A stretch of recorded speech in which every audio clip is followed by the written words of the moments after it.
Hi everybody, welcome back to Sailing Illustrated. This is show number 784 for Tuesday the 19th of November. We are live as usual from Studio B at the Beach Street Yacht Club. My co-host Julia Vatican, Commodore of the Beach Street Yacht Club is here. I trust, Madame, you are well? I am. Any hot tips? Not really. You know, our guest Sharon Green is from Carpinteria. I know. Santa Barbara, actually, right next door to Carpinteria. Right. We're going to talk. She's got some hot tips for you about Carpinteria.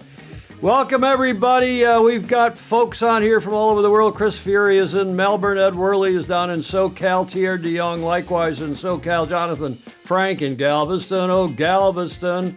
Alan Long.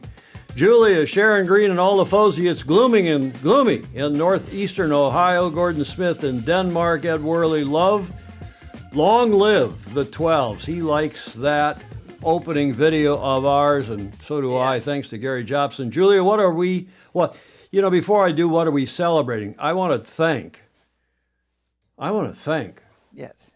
our Friday guest, Britt Ward. That was a fabulous show. Wasn't it? It was. And I have his slides now that came through, just too late to get them on the air, his slides. But the slides are really cool. It's so cool, we're going to get Britt back on here, and that'll make Stingray and Ed Worley and a few others really happy because his slides are very interesting indeed. Thanks, Britt Ward, for coming on Friday. There are a lot of views for that show, as there will be today. This is a long one. Sharon Green, the superb photographer, snapper, and I've known her for the better part of 40 years. Wow. We go back to America 2, 86, 87 in Frio. She was with the team. And Ed Worley agrees. What a show with Britt. Bob Walker checking in from Wichita Falls. Magnus, the Magnificent, is on, back from New York. And he was with New York with Claire Harrington, Vice Commodore Harrington. Magnus, if you didn't see it, we had a picture of you in the show with Claire. In the library. I don't know if it was in the library, but last Friday. Welcome to all of you. Paul Homchick, Gordon Smith. Britt Ward was simply a wonderful guest, and we all have a whole pile of additional questions for him. We shall get Britt back on soon. Yes. I was surprised how well he handled those questions and explained complicated things. He's a smart boy. Yeah. He's a Webby. And then he's got his master's, I guess, from MIT. And his wife is even smarter. Yes. I told you on the show, Jay. Yeah. She's got 2 or 3 PhDs from he just says there's really only one. Oh, no, MIT. And then she's teaching at the Naval Academy. Oh, yeah, that's good work. She's teaching our future midshipmen. Our midshipmen are future naval officers. Julia, what are we celebrating today? There's a clue there. Ensigns. Do you recognize that flag? It's an ensign flag, isn't it? No, it's a state flag or a territorial flag. Oh, today Puerto. is Discovery of Puerto Rico Day. an island of rich culture and vibrant life where the splendor of the Caribbean unfolds in every facet of existence. And of course, it's a great sailing state It is. as well, a territory of the U.S. Maybe it'll be a state at some point. On this day in 1493, Christopher Columbus and his ships made their, this was his second voyage, by the way, made their landing in the territory that is now known as Rich Port, Puerto Rico. The name Puerto Rico translates to, of course, Rich Port, due to the fact that parts of the island were filled with gold mines, and the Spanish were excited to exploit, no, it didn't say exploit, to settle this area because of its perceived wealth. Although this was the first time Europeans accessed the islands, there were tens of thousands of indigenous people called Taínos.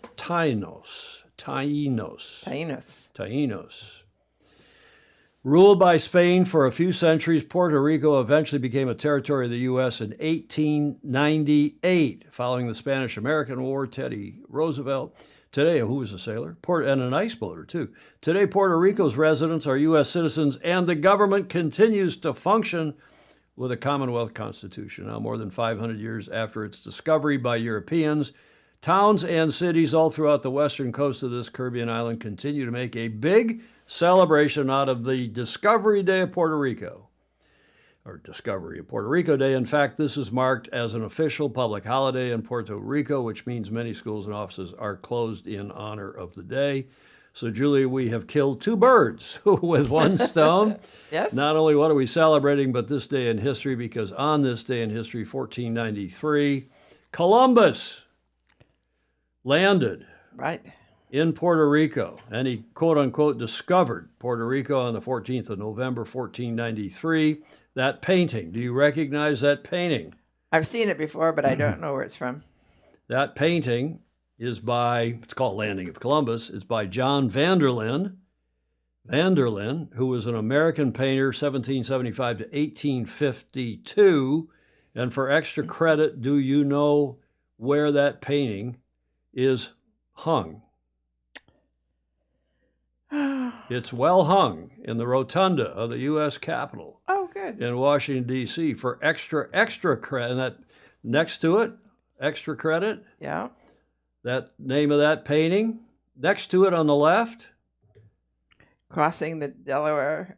No, gosh, Julia. I don't see George Washington before. This is called The Discovery of the Mississippi by Leopold Schultz, who was an Austrian who moved to Kingston, New York, back in the 1870s to 1946. He lived a good long life. Yes.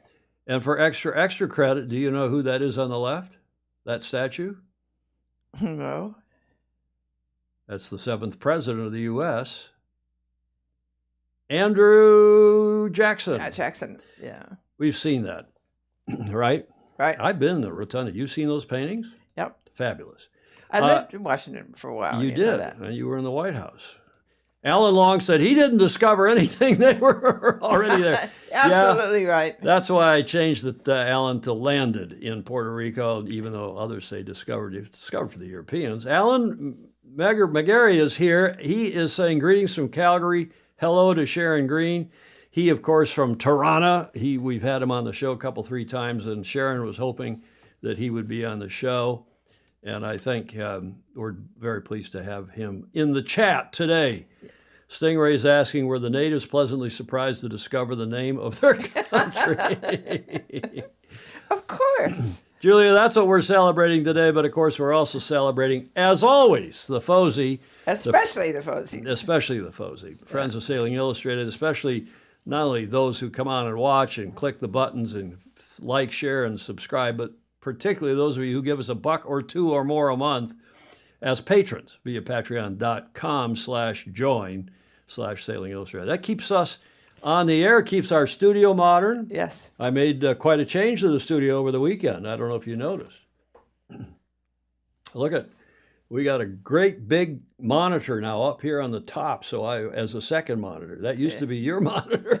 I poached your monitor, Julia, and put your old one back over there. Yeah, well, that's right. It's okay.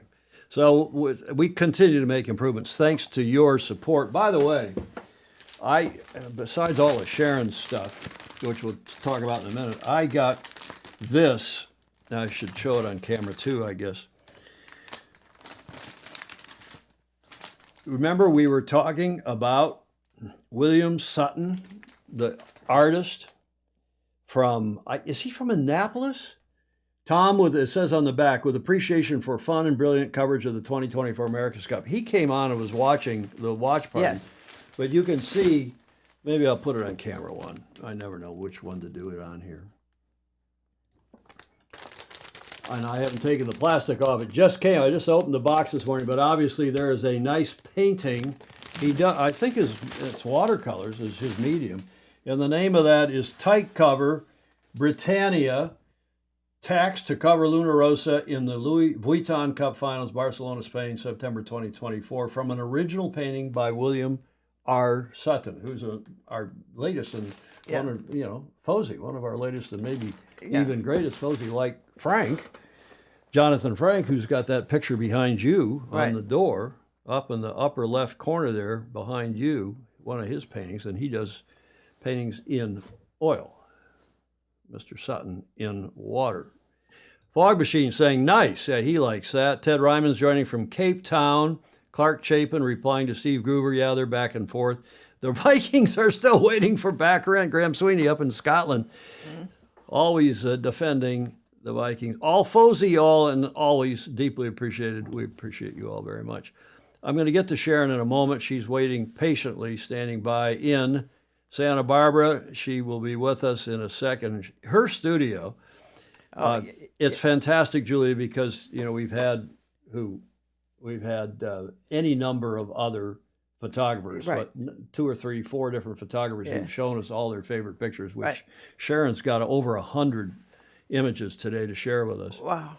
And she's also got a video, which I did not put in the show, a trailer. We're going to put that in Friday's show just to remind everybody what her great work is, and she's going to tell us about this, what the trailer is too, but I'm not actually going to air it today because we got a long show, I guarantee you. Yeah. So more for your money. More for your money. Wet Hog is here. I haven't seen him on in a long time. Happy Tuesday, folks. Is the AC still a thing? Wet Hog. Haven't seen him on. Joe Holtzman. Watercolor is one of the best mediums. Joe Holtzman up in Estes, Colorado. Let's carry on here because we want to check in with the Vendée Globe. As you know, the 10th edition started on the 10th of November in Les Sables d'Olonne in France, and they are going single-handed, unassisted, around the world in the Imoca 60s. A massive undertaking, the biggest fleet ever, 40 boats, 9 women. We're going to follow it carefully.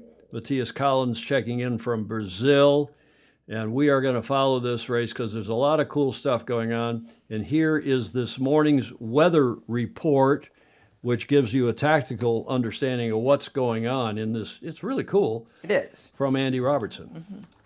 Well, Tuesday's weather looking a little bit better for the boats out in the front of the fleet. They're coming down into a more stable trade wind and accelerating certainly through this morning. So we're just seeing that just briefly on the situation. This was early this morning. Thomas Riong out in the west, Sam Goodchild in the middle, Nico Lundvin there, I say, coming down into the stronger trade winds progressively. Out here, Jean Le Cam coming round to the south and east of the Cape Verdes, pursued by Conrad Coleman. So now if we look at the animation now, you can see Jean Le Cam coming down in just to the south of the Cape Verdes, and then you'll have to come more directly south, initially watching out for the lee, the windbreak effect of these high mountains, particularly to the west of the Cape Verdes. But generally he seems to come down with a good strong trade wind, and also in general we can see that the boat coming down from the west is also coming down slightly quicker. The Daggerboard boat is going well in the VMG downwind conditions, but in general we see the leader of the boats coming down from the west going through the doldrums about a day ahead of Jean Le Cam. But in general we're looking at Le Cam crossing the doldrums around about 23 west and about 31 west for the leader of the boats coming down from the west. So complicated, but improving all the time.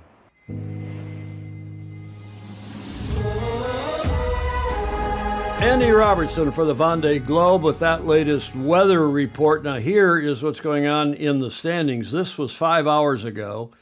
Sam Goodchild was leading, and over Jean Lacam, who was coming down from inshore, for he'd gone inside the Cape Verde, the islands. Sebastian Simon was in third, Thomas Riant in fourth, and Charlie Dallan in fifth. But that all changed in the last little bit. These standings and the tracker, here is the tracker live, are updated every 4 hours. So that was the 1400 UTC, which is 0600 our time. That was 7 hours ago.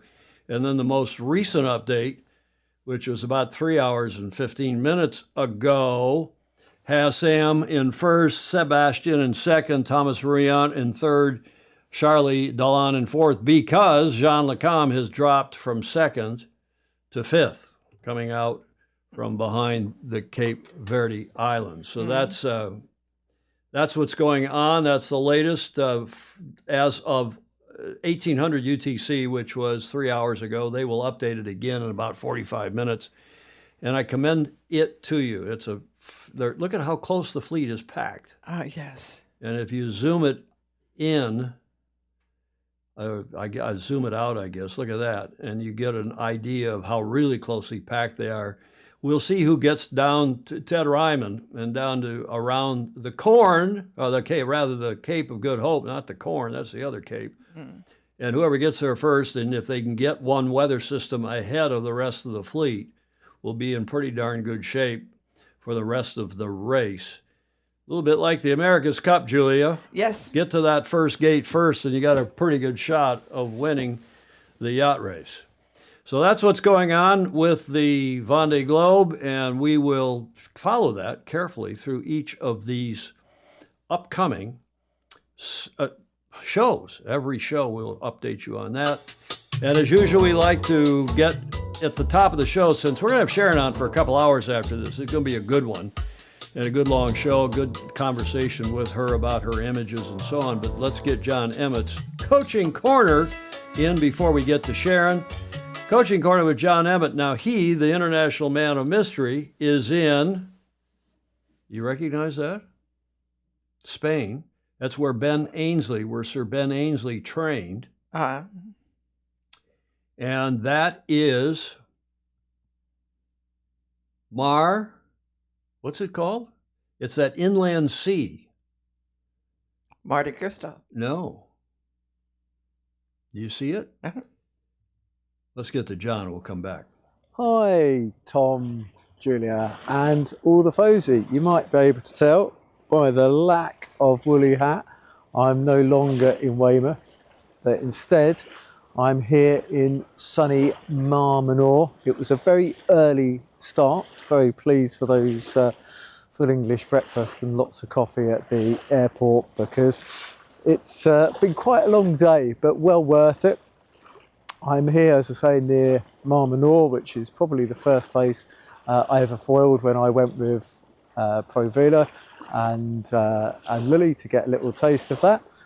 But I'm here now with the Eurosaf Academy, and I'm running a high-level coaches conference. So I just look a little bit tired due to the early start, but actually jet lag can be a real problem for some people, and it can take a day for every hour of time difference to get back to your peak performance.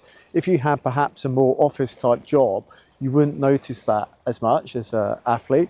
So getting back to that sleep routine is very important. That's why that constant bedtime, constant wake time is really good to make you perform at your best. And that's why jet lag is such a bad thing. And don't be tricked into having alcohol to make you go to sleep, because although it may help you go to sleep, it's been really clearly shown to me recently using the wearables that the quality of the sleep you have post-alcohol, specifically lack of deep sleep, means you have very poor sleep. And there are actually some very good supplements which can help you go to sleep. And we've already said before, sleep is really important for elite performance. But actually, I'm not going to be on the water this week, which is a shame. I wish I knew how to wing or whatever, because this looks a perfect venue. In fact, if you look behind me, very, very flat water. I think this is where Ben Ainsley's team was based for quite a lot of time in the past. Very flat water lie to absolutely giant Portland Harbour. It's just a perfect place to be. And I've got unbelievable facility here, and I'll perhaps talk about that a little bit more on Fido's show. But one of the things is just to be really efficient with your time. And yeah, I'm literally a stone's throw from the beach here. So I think I know what my morning aerobic activity is going to look like. Working with a few different coaching people here. One of the most interesting ones for me, I'm working with 3 coaches from Galatasaray. So the way it seems to work with Turkey, actually, those huge names, I'm not going to murder any more of them, of the football clubs in Turkey. They're not just football clubs, they're sports clubs. And it's the same with the situation we have here at Eurosaf. There's lots of sports all taking place under one roof. But I'm going to go for a little pleasant walk now, getting plenty of daylight into my eyes to reset. I said it's only an hour's time difference. It's more just making sure I go to bed at a sensible time, which is probably going to be quite easy because the Spanish tend to eat quite late. I forgot about that. That's very different from my normal habit. Really enjoying doing these walk and talks, and it's important to me that if there's any questions the FOSI would like me to cover over the winter, I'm very happy to take questions. For me, I think sailing is very much a 12-month of the year sport. So already planning to find some warmer places to sail. Lily's just finished her 3rd offshore race going around Highland, and so far she's been pretty lucky with the weather. So wishing you all good health. I'm not sure whether I'm going to make it to the show, because typically at these events, lots of fun, but typically very long days. So I'm going to say bye for now. John Emmett, Coaching Corner, our regular feature here on the show. John Emmett Sailing, get to the front of the fleet. Nice stuff, John. By the way, just while his theme music is playing out there, we'll go to another Google map, and there you can see where I'm circling with a mouse. That is Mar Menor, the little sea. And if you zoom, yeah, and that's in the Murcia, Cartagena area. You see Cartagena down there to the southwest. Oh, yeah. And Murcia right there. And it's, you see there's a little opening right there into the sea. Yeah. And this is where Sir Ben Ainsley's team, because it's flat water, where they trained in the previous year or so before they finally moved to Barcelona. And right about here is where this Eurosaf Academy is that John Emmett is teaching, running this big coaching clinic this week. So our international man of mystery continues to move around the globe. It does. Well, Yarvahe Matthias Collins, not Maldemar, that's French for seasickness, Alan Long, as I'm sure you well know. Anything else in the chat here? Not too close. What if the Samboni comes back? Okay, they're talking about John walking on the beach. Whoa, rocks! Okay, any other great comments here? Julie Aarons in Cleveland. Hello, FOSI. It's cloudy and rainy here. Well, we heard that from Alan Long. Wore my Kiwi deck jacket to stay dry. Oh, dear. Blake Middleton is up in Minnetonka, up in the land of 10,000 lakes. Thanks, John Emmett, for that. Let's, without further ado, get to Sharon Green. And the title of her show is Exposed, a multimedia experience with ultimate sailing. That's the name of her company. Live from Santa Barbara, we welcome for the first time onto this show, although we use your photos, Sharon. Yes, indeed. Sharon Green, the esteemed photographer. As I said at the top of the show, we've known each other for what? Almost 40 years. Hi, guys. She did. And, when I looked at her beautiful, great computer image coming back via Skype from Santa Barbara, and I said, Julia, you look like a young Martha Stewart. Exactly. And she said, well, funny you said that, because somebody said that to you the other day, apparently. Yeah, somebody has said that to me. I hope you took it as a compliment. Oh, yeah, yeah. I used to live around the corner from Martha Stewart in Westport, Connecticut, and I used to jog past her house on Turkey Hill Road, and used to bump into her. And it was in the same town as when she started her TV production company, just down on Saugatuck Shores. And so, yes, I've always been a big fan of hers. Except when she was in jail. Oh, even when she Well, was I was in sad jail. about that. Sharon Green exposed a multimedia experience with her company. But before we get to that, let's talk a little bit about where you are. You're in Santa Barbara, and right next door to Santa Barbara is Julia's hometown of Carpinteria. Right. Julia, Right. right? Right. And Sharon's got some news for you about your hometown Carpinteria. Oh, good. Yeah, Tom and I were talking a little earlier, and all the growers down there. I heard your family was a grower. Did they grow? Right. What did they grow? Lemons and avocados. Lemons and avocados.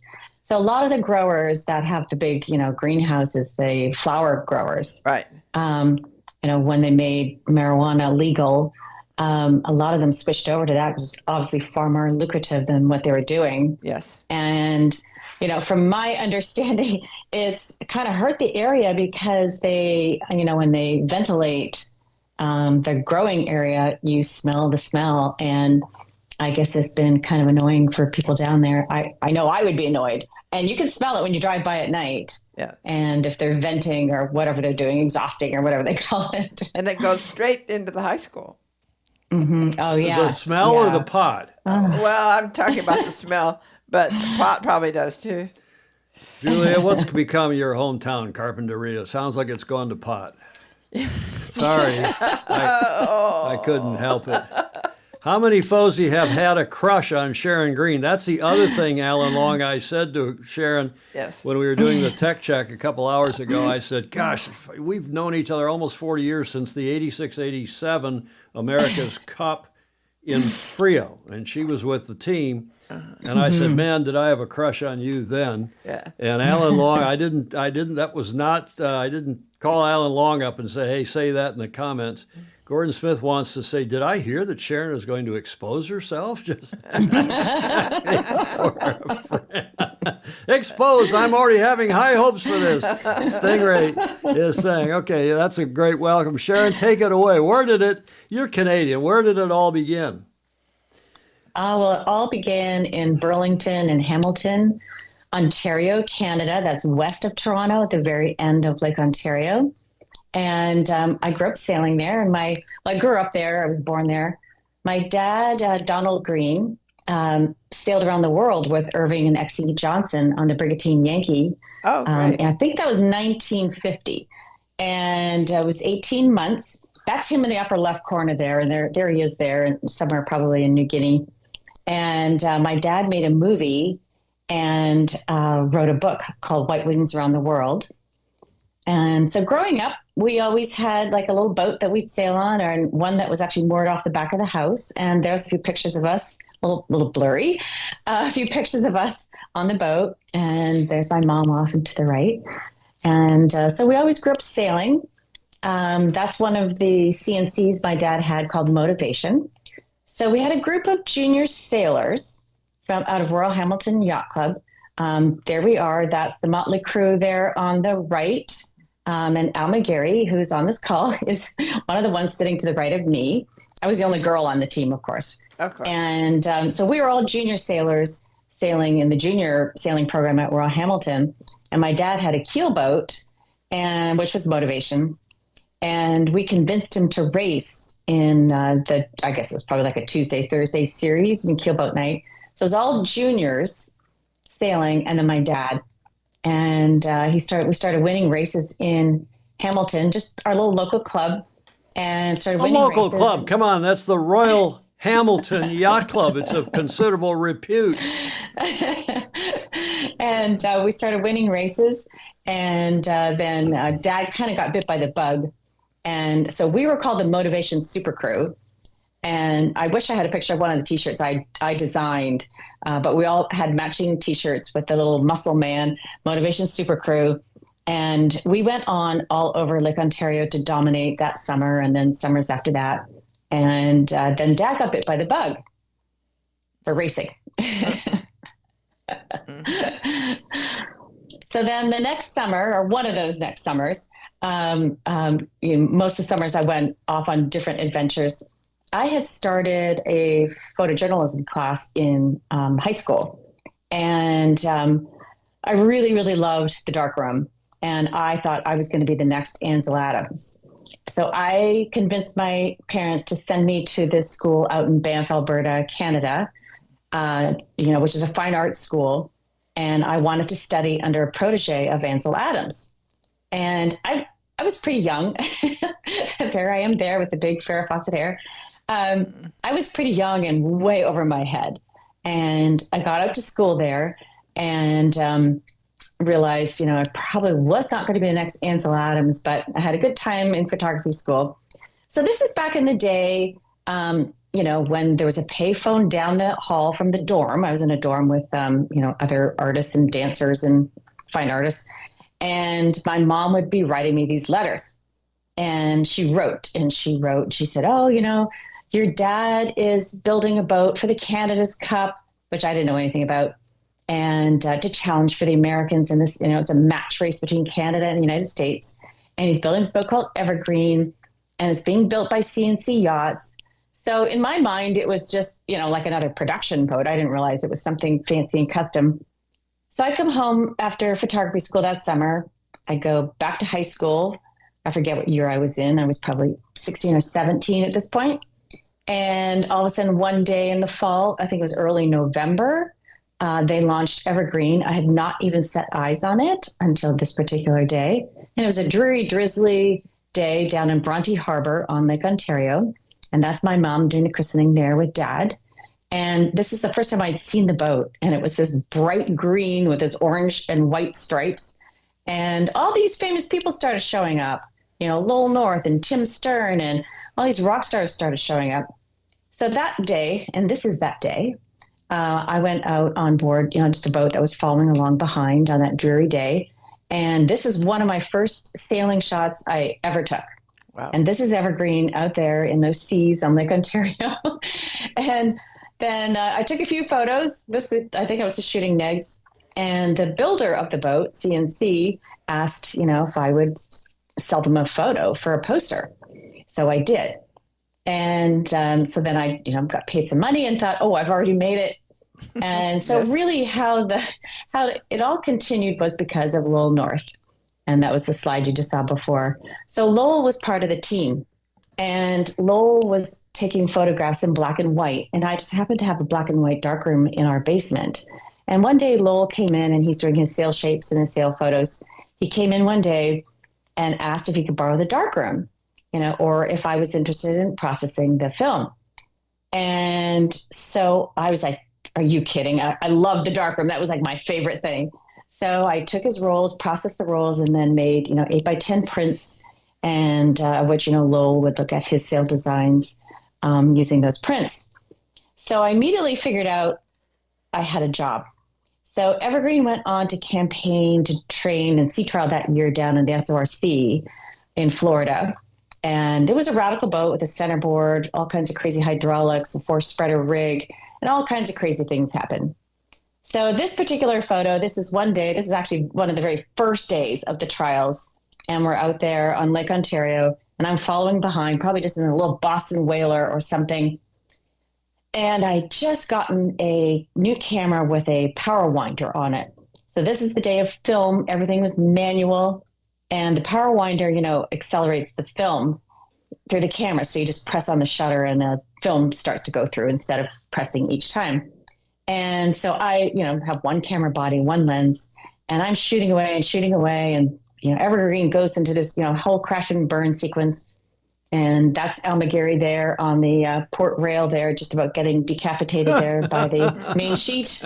And I'm shooting away and going, wow, this is like really cool. And then all of a sudden the camera stops. I've run out of film and the rig snaps and breaks right at the end of this sequence. And there is nothing worse than coming back to the dock, coming back to yacht club, and everybody's like, "Did you get it? Did you get it? Did you get it?"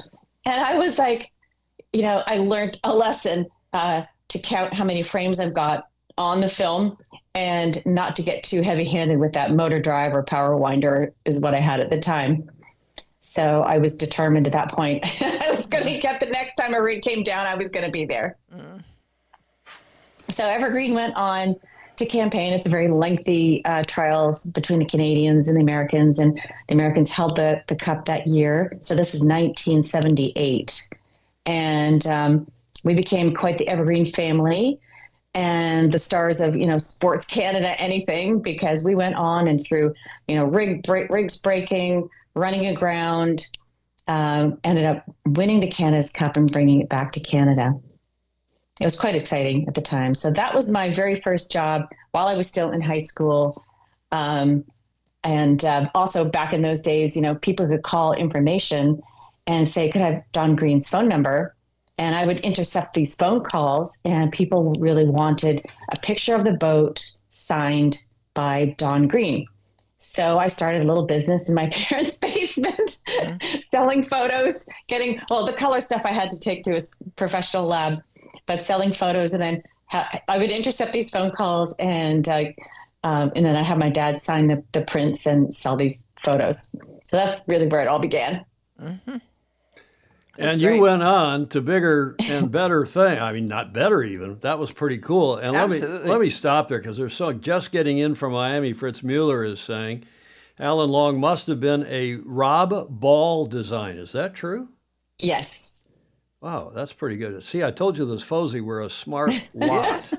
Baton Rouge says this must have been when the blooper was thought of. Well, no, I think the blooper had been around for a bit by this time. Hawkinson, yes. Oh, what a way to, and those crash and burn shots there. A tri-radial kite can be handy. Yeah, indeed. Graham Sweeney up in Scotland. I thought Sharon said she liked the dark rum. Did she mean the dark room? Oh, my goodness. Maybe both. So then you went on, and how many covers of how many magazines have you had over the many years? Oh, my goodness. I couldn't even count. But, the Evergreen campaign really launched my career. And then we went on that next year to the Fastnet race or to the Admiral's Cup in the UK as part of the Canadian team. And I wended my way onto the team as the team photographer. And so there were 3 boats in Canada on that Admiral's Cup team. And that was the infamous year of the 79 Fastnet. Mm. Mm. Uh-huh. Okay, so there's yachting magazine covers, and then you've gone on to do your annual. When did you start doing the Ultimate Sailing Calendar? My first Ultimate Sailing Calendar, which was really quite ghastly, was in 1983. And I was working freelance for all these magazines. I had gone to film and photography school. And I had all these covers published on magazines, and I was getting paid, decent amount of money. And all of a sudden, one day I went on a soul-searching mission skiing out in Utah, and I was just trying to figure out what I was going to do with my life, because being a freelancer was kind of difficult because, you take all these pictures, all over the world, wherever you're going, and there's all these fantastic photos, but they may not make a publication. And because they might be doing a story on the boat that won, or a certain design or a certain designer. And so a lot of these, really, really good pictures just ended up on the editing room floor. So I was trying to figure out what to do. And I was riding with some skiers up a lift. And then I go, well, what about a coffee table book? And, I was pretty young. I was like, oh, I don't think I quite have a depth of that material yet for a coffee table book. So they said, well, what about, do you have 12 good photos? And I'm like, yeah, I've got 12 good photos. And so I was like, and they're like, what about a calendar? And I thought, oh my God, that's such a great idea. That way I could do it every year. It would be like a subscription. So I could take all those great photos that didn't make the magazine cut. And even if they did, I did include those as well. And I could just keep shooting for the next calendar. So I could travel and shoot and publish this calendar and sell the calendar. And that's where it all began My first calendar was 1983. So it was published in 1982. And so 40 some odd years later, we're still doing calendars. And here we have the 2025 Ultimate Sailing Calendar. This is a shot of Fast Exit 2 during Transpac. This is one of those infamous years of daylight finish in big seas and big breeze. The condition, I like, called fresh to frightening. What's a calendar cost? How do they order one? Well, you can go to ultimatesailing.com, and we have a discount for those of you today. Just type in capital SAIL 15, and you can get 50% off your order. 15? The 15%. Nice. And the calendars are $28.95 for one, but the more you buy, the better the deal is. So buy 5 for your team. Or your Give one for family. Christmas, one for you and one for your crew. Exactly. So it is ultimatesailing, one word, .com. 15% off if you use the code SAIL15. How long is that in effect? That will be good probably through the whole holiday season. Okay, good. Well, you got a deal. You watch Sailing Illustrated, and you've got a deal. Isn't that nice? There you go. You're on Facebook and Instagram, too.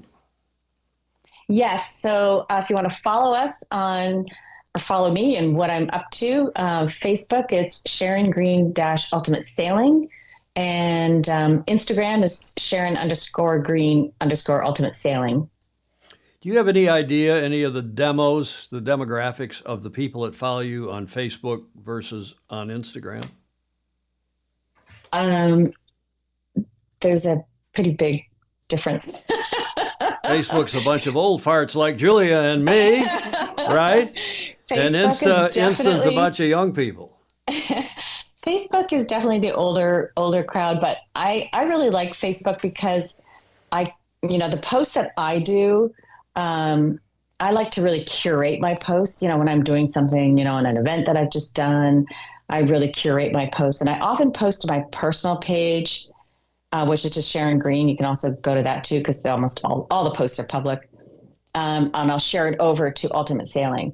But I really like to curate my posts and, be able to tell stories, whether it's through the photos or through the copy. And so I really take my time. Instagram is like what it sounds, instant. It's exactly the same. I have my personal Facebook page, and I post a lot of stuff on there, and then post some of the stuff over to the Sailing Illustrated Facebook page. Julia posts, John Emmett, a few others post to the Sailing Illustrated page. We got some other croutons that we delete. I got to go in there and block, limit who can post to that page. But it's a good strategy. Yeah. And then you say Instagram, you're just posting your cool photos, whether you're using them or not, in calendars and so on. Yes. Those pictures you're looking at look like they were done during COVID. I was having a great time doing flashback and throwback Thursdays and flashback Fridays and digging out old slides and scanning them. And, the days of, color, lots of color and spinnakers and reaching legs. And so I had a great time during COVID doing that. It was colorful and lots of hits. People loved it, just loved it. Graham Sweeney up in Scotland, who you must know well, who's also a superb photographer. We've actually featured his photos on this show as well. I've still got Sharon's proof CDs she sent me, CDs of images at the magazine when he was at what, Yachts and Yachting? Oh. What was he at? What magazine? Remind me. Yachts and Yachting, or Graham, put in the comments if you would, please. At the magazine, along with all the other stuff. I think I woke her up asking for a shot for the magazine. She was not impressed. Pre-coffee. Julie, this morning, when Sharon, you all are teasing me of being a perfectionist, and when we were on just before we went live, and I'm not. I just like to, as I said, the late great Lee Smith and O.L. Pitts, who we all know, who was with our 86, 87 America's Cup campaign. You got to be proper. Yeah, you got to be proper.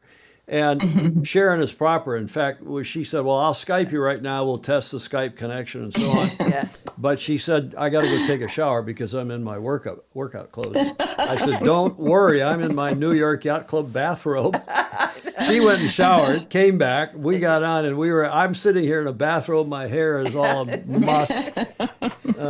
Emergency call. So Graham Sweeney, she was not impressed. Sharon wasn't by me, and I'd at least had a coffee. Susan Maffei. Sue Maffei. Hey, Sharon, greetings from Jamestown in the great state of Rhode Island. Rick Hayes, I think I have, do you know Rick Hayes in Chicago? Great sailing family.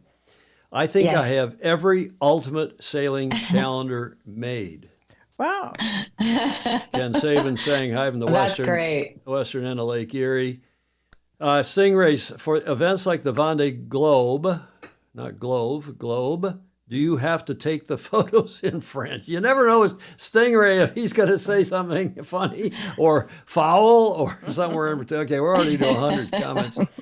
Steve Atkins, who's the Commodore where you grew up in the Madison Beach Club, past Commodore of that club, terrific club. He's saying, what a terrific story. Life of yachting and sailing and work, amazing. Do you now, he asks, own a sailboat in Santa Barbara?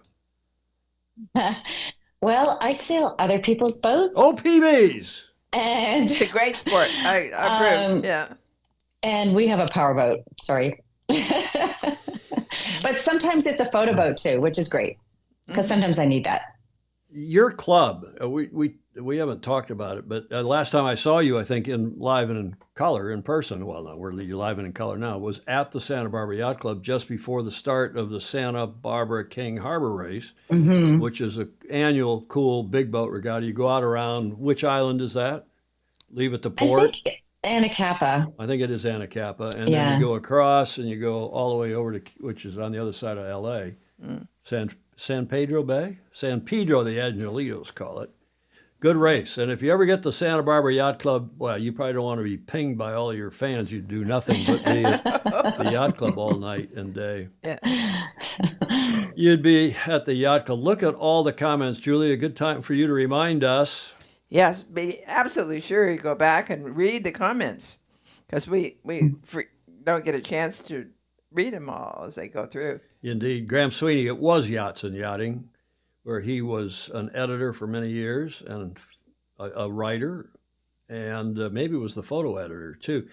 Stingray's asking about drones. Others are asking about helicopters. We're going to get to all that. Steve Atkins says he's laughing about OPBs. Other people's boats. Absolutely. If you're just joining us, Sharon Green is with us. She is live from Santa Barbara in SoCal. We're about 48 minutes into this show. She, the esteemed photographer. Do you like to be called a snapper? I called somebody, Daniel Forster or somebody, a snapper, and he said, don't call me a snapper. And then other photographers say, oh, I'm just a silly snapper. Like, so this is a silly sailboat show. What do you like to be called? Definitely a little more serious than a snapper. A renowned photographer. It's, what we do, it's, pretty labor, physically intensive. And, taking the photos is just, 1/10 of the whole production of following yacht racing. And so there's a lot of work involved, and, it's very physically demanding. And so I wouldn't call it snapping. Graham Sweeney says he would have said, hell no, but he's too polite. He says, snapper is a fish. Snapper, yeah, she's one of, that was a flapper. Do you carry at all times when you're just wandering, if you go down to the YC, if you're just wandering around, do you carry a camera or do you use your iPhone or whatever phone you have? What do you do daily?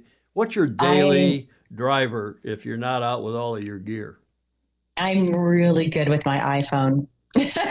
I even shot, we get the launches from Vandenberg here, the rocket launches. And don't you have one today? What isn't there? Tomorrow, I think there's one. Thursday is the next one, I think. And we just had another one. We had 2 last week. And so the other day I was downtown Santa Barbara at a Warren Miller ski film.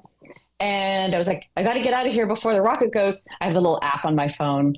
And it was the launch was delayed an hour. So it was perfect. So when at like 9:20, just as we got out of the movie theater, and I just grabbed my iPhone and shot a video of it, going past a palm tree. And then I did it again the other night. I was like, okay, I'm not going to shoot my real camera. I'm just going to use the iPhone, and got another really cool angle. And so, I practiced with it. We're a little early on the launch for it. We get sort of the initial trajectory, but it's just sometimes the way that the rocket goes, we don't see the separation. And, when it does that sort of like amoeba looking thing, and that's just a little bit further south, those people get that angle. Do you use the iPhones? Now we're getting techno nerdy here, but do you use the standard iPhone photography app, or do you use Blackmagic's app, or do you use something else? I just use the standard app, and it's got a switch to turn it on to RAW if you want to, but I rarely do that. Which phone do you have, if I may ask?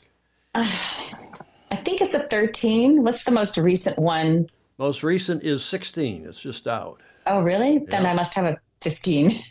Yeah, the 15 is a very, very popular model. What do you have, Julia? I have a You have a 13 I as have well. a 13 now, but the 15 is turned out to be a very popular one. And I have an 11 because I'm poor and I'm old-fashioned. And the 11 is great, but I'm going to upgrade. I've just decided I'm going to upgrade maybe to the 15. I don't ever buy. It's like buying cars. You buy a used car that's just been driven for 2 years. All the depreciation has been assumed by the first owner, and it's one coming off lease. Well, the same with these phones. If you get a good phone from Apple or from Amazon Renewed, and that's the way to go because they're a hell of a lot less expensive. Graham, so we got lots of questions on here, but we're going to get to a lot more photos, and we're just taking a bit of a break here. There's a sacrifice to being a marine photographer. You're out there taking pictures in the worst environment for cameras, but also you're the one working and watching others having all the fun. It's a sacrifice for your art. I call it a curse to which you are compelled. Steve Atkins, everybody drives a used car. Yes. Okay, so speaking of great photos, Ooh, look at that. favorite conditions are fresh to frightening, but not every day has to be like. Is this a fresh to frightening segment now, or are these your favorite photos? What are these, Sharon? This is a section of just some of my favorite photos. Fresh to frightening is my favorite condition. Where this photo definitely is fresh to frightening, and that's about 50 miles offshore Miami, crossing the Gulf Stream, and the Pineapple Cup. What boat is that? Is that? That is Wizard. Oh, it is Wizard, isn't it? Yeah. They're from With up the your way, Eskies. your old way, up in Connecticut. They've done very, very well indeed. That's a great picture. And then Thank you. Deep Blue. This is a really, really windy day there. This is Wendy Schmidt on Deep Blue. This is in St. Bart's a couple of years ago, and it blew. This is kind of at the end of COVID, and it was blowing every single day. When I first arrived there, it was blowing I'd say 30 every single day, and the seas were huge. So it's very, very challenging. It's also really challenging to take pictures of big boats going upwind. So that's another big challenge in the world of yachting photography from the water, that is. There's one going upwind, but you're out front. This is Miami. And this was one of those days of there's a big storm, big breeze, and, the cut was, pretty closed off, trying to get the boats out. This was during the FAR 40 days. And I think this event might have been the newer SORC. I kind of forget what events these were. And it says Acura something. And I just remember that this was on the way out to the race course and trying to catch these, the boats as they, just bashed upwind if they were, practicing on their way out. This is also Florida. This is Fort Lauderdale. Is that enhanced? Did you I play didn't around with enhance the? it. It looks a little more enhanced than it was. No, it's not enhanced. The original is not enhanced. And we did have that in the calendar a couple of years ago. And this is an IC32 with, I think, a specific Yankee. And this was in Fort Lauderdale. And we were, just between races, and they're just tuning up. And all of a sudden, this storm came through. And it was just spectacular. It was just one of the most spectacular rainbows I've ever seen. And you could see it with the naked eye. You could shoot it on an iPhone. And I shot this on my camera, of course. But it was pretty amazing. Yeah, I did not enhance that, as I told you in the tech check. So that came in like that. You, Bannereau, the clockmaker, and the handful of you, Daniel Forster, the clockmaker, as we call him, the red Speedo man. My wife still, I told you this, my wife still remembers Danielle when he showed up. We met him in Sardinia, 1980-ish, on the beach. And I was on the jury or chairing the jury at some event, and he comes wandering down the beach, and I thought my wife was going to leave me for him right then and there. Danielle Forster, the Swiss clockmaker, in his red Speedo. But your stuff is so amazing that when you sent your slides through, and the same for Rick Bannereau, and the same for Danielle, same for Carlo Berlanghi, and we can talk about who else, Gilles Martin Raget, perhaps, and a handful of others. Michelle Almeida, do you know Michelle well? Yes. Her stuff is also wonderful, and she and her husband both, they send stuff through every now and then, Chicago Mac and stuff they're shooting in Newport. But this photo, I got to use that, if you don't mind, for something. That is an astonishing. You say that is, that's the past Commodore's boat, Phil Lotz's boat, right? No, it's Drew Freitas. It's Drew Freitas. Pacific Yankee. Okay, I helped Drew with a protest over at Big Boat Series here a few weeks back. Pacific Yankee. I was there. You were here. Yeah. But I saw you from afar, but we didn't get together. But what a great shot. What? Thank you. Yes, fabulous. And you must like Hawaii. Well, my favorite event, of the past 20 some odd years is Transpac. And this is an iconic finish. The finish line is between that lighthouse up against Diamond Head there, and the finish is to the outside of the red mark, not the inside of the red mark. That's the reef, and that's the lineup. That's the finish right there, and that's Mighty Merlot finishing Transpac. And it was just that particular day with the light. So late in the day, that's definitely late in the day. You can see the shadows on Diamond Head. And, Transpac's been one of my favorite races. It's super, super challenging. The boat sailed 2,225 nautical miles from Los Angeles. And so you've got a lot of things going on, trying to catch boats finishing in the daylight. Nowadays with having the trackers, it's much easier to find them. I fly about, between 25 to 35 miles out from the finish to catch them out in the Molokai Channel. But this is right at the finish. Yes, it's a fabulous picture. It is fabulous. Is this also Transpac? This is Transpac. This is in the day when we didn't have access to trackers. I don't know if they had them. This goes back a while ago. This is DeVos's WinQuest. And I was filming with Laurie Gilbert, and he was doing, camera or video. And we had to time it. In those days, we would have, we'd get the 100-mile call that they're 100 miles, but we wouldn't know their trajectory. So it was always just a guess. And then the boats, when they'd hit the Molokai Channel, speed up. So we would just sort of guess and go, okay, we'd be out at the heliport going, okay, let's go now. And just hope we could see. It's one boat at a time. It's not like you have a whole fleet racing down the the channel. So you got to find one boat out there in the blue yonder, and it depends if it's a morning shot. This is late afternoon because I can tell by the way the light is on the crew.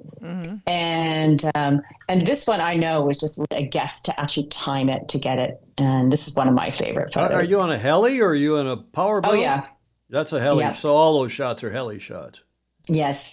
Now, I don't know, Fog Machine, who is here, I saw him at the YC last night, and Lance Burke, who's a FOSI.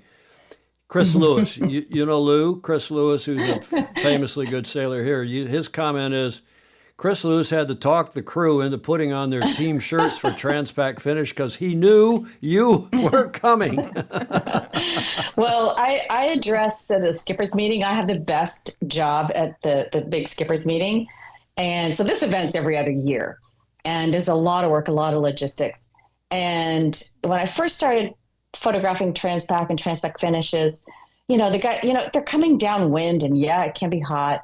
And I just hated it if they had the shirts off because it looked like a Sunday afternoon cruise. It didn't look like I've just finished a 2,225-mile race across the ocean.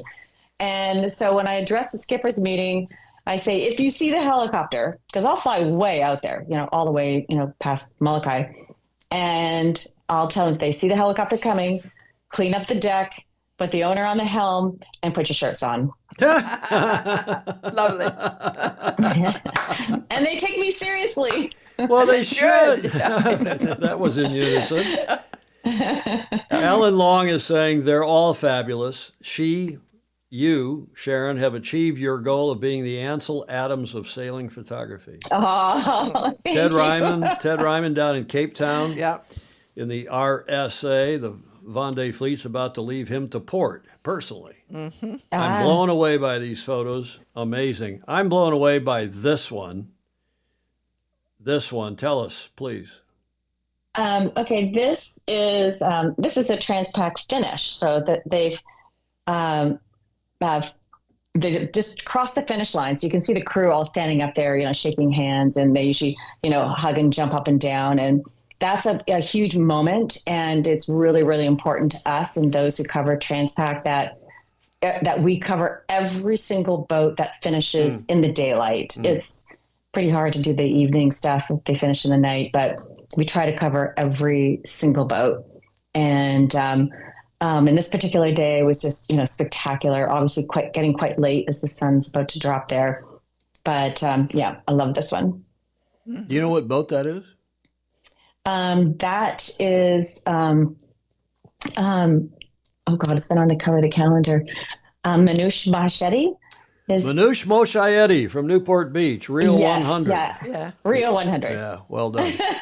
Well done. He's a FOSI. He's been on the show. Everybody who's anybody. Well, not everybody, but a lot of people have been on the show. Yes. Now, there's a question here from, and you and I, again, in the tech check, apropos comment you made when we were doing the tech check. Sharon, how is the industry today?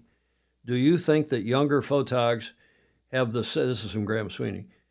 Do you think younger photogs have the same opportunities today as you have had?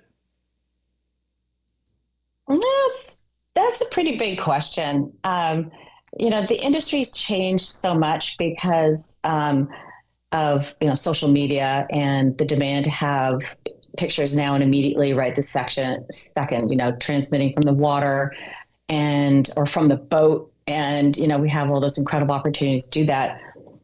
It sometimes takes away from the art of those of us that are older, have been doing all these years. And, drones and all that, I have teams that when we do Transpac, we've got it all going on. But there is that, now and immediately got to have it right this second. And, it's tough, it's tough to do it all. It's tough to, take, compose and shoot and, take stuff and immediately send it. It's distracting, so it's great to have an assistant that can do that for you. I will gladly go along, or else I'll send Meg, who's my 32-year-old daughter who does this professionally, as I was telling you. Gladly go along and sit there and post your stuff to wherever you want it to post. I'll be your multimedia. I'll be your social media queen, so that you can do all the snapping and I can do the Snapping. Oh, there I used that word again. Uh-oh. Fantastic skippers meeting advice. You know, that's apropos Blake's comment. He's saying fantastic skippers meeting advice.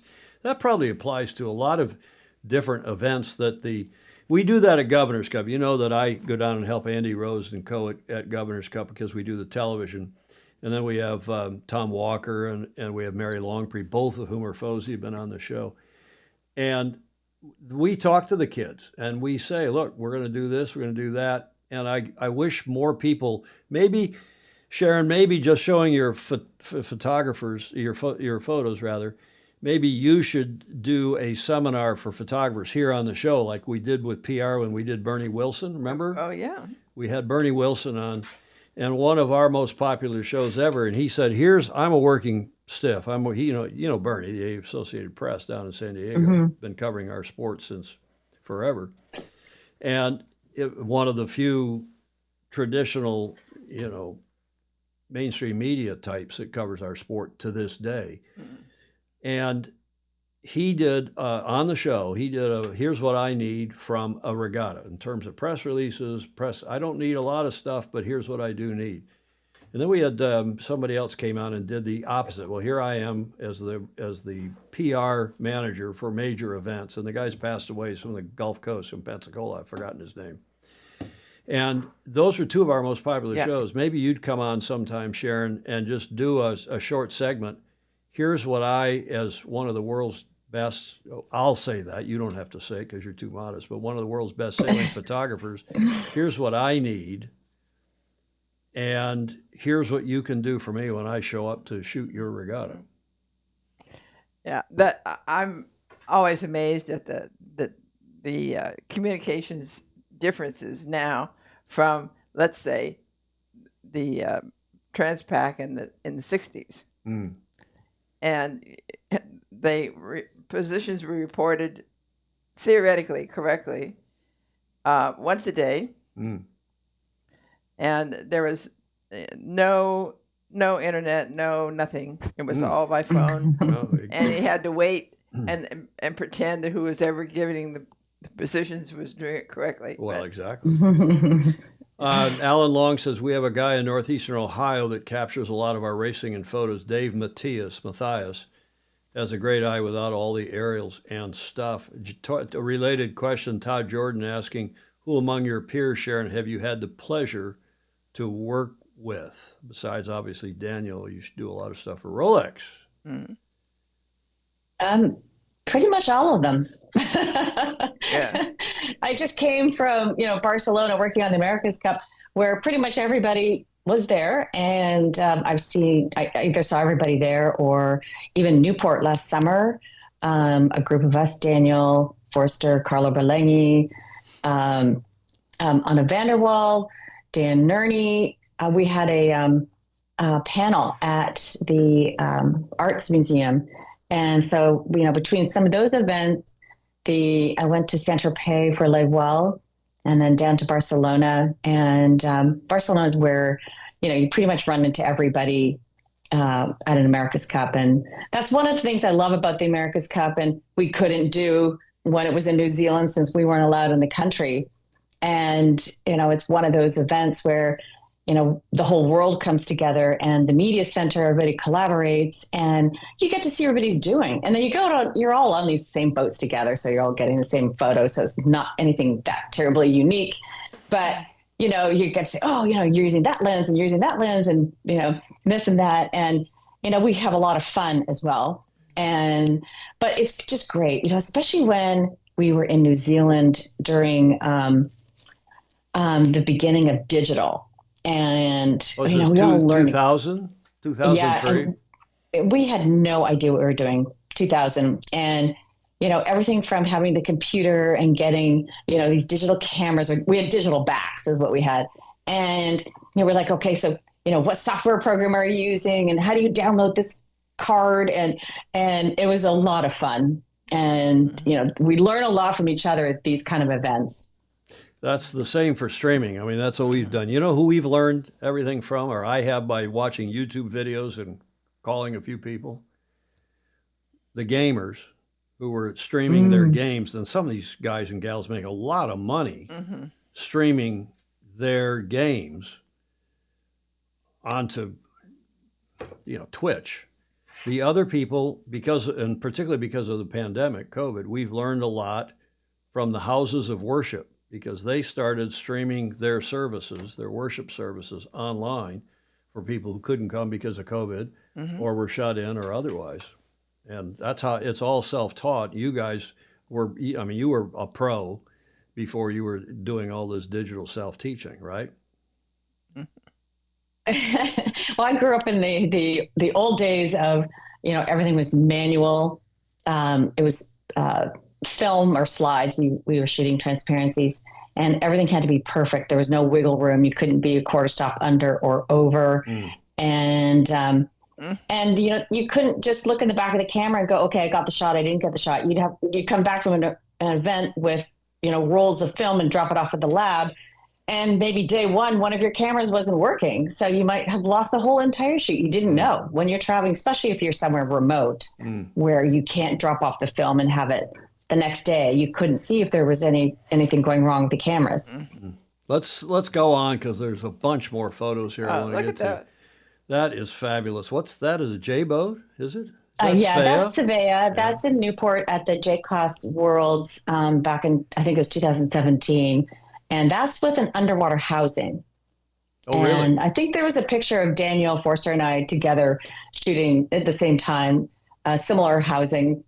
And that particular day was just amazing because, sometimes the housing is an amazing tool when it's not windy, and you can try and do something a little more interesting with the housing, provided they're also sharp. That's another hit and miss on housing.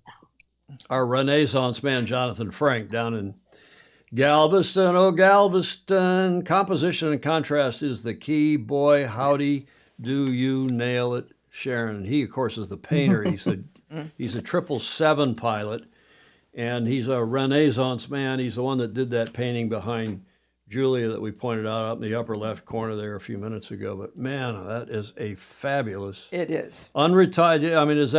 Is that digitally altered at all? No, not at all. Wow. That's incredible. And this shot, this is, people say, oh, it's kind of simple and plain, but look at the color of the sky and look at the color of the sea. It's fabulous. That's Key West. And it was one of those days where it was like, okay, should we go to the committee boat end or the pin end for the start? And either side probably would have been great, but that pitch black sky was just amazing. And then to have all the white sails, normally I, don't really care for all white sails, but all the white sails and white boats on the line at the same time. And that was a pretty amazing day. Absolutely. Yeah. This is definitely fresh to frightening. That's right out here in Santa Barbara, probably crossing the Santa Barbara Channel. We're probably right above the west end of Santa Cruz Island. That's where it gets really, really windy. Is this like SoCal? This is the SoCal 300. And so this photo, I like to say I'm high and dry. Obviously helicopter, and the boat's invisible hand. And it's a weird point of sail as they're going out, just kind of beam reaching as they go out past the west end. But in this particular year, the light is always really low because by the time the boats get out there, sometimes we've come back, at this point, I'm probably 30 miles from Santa Barbara.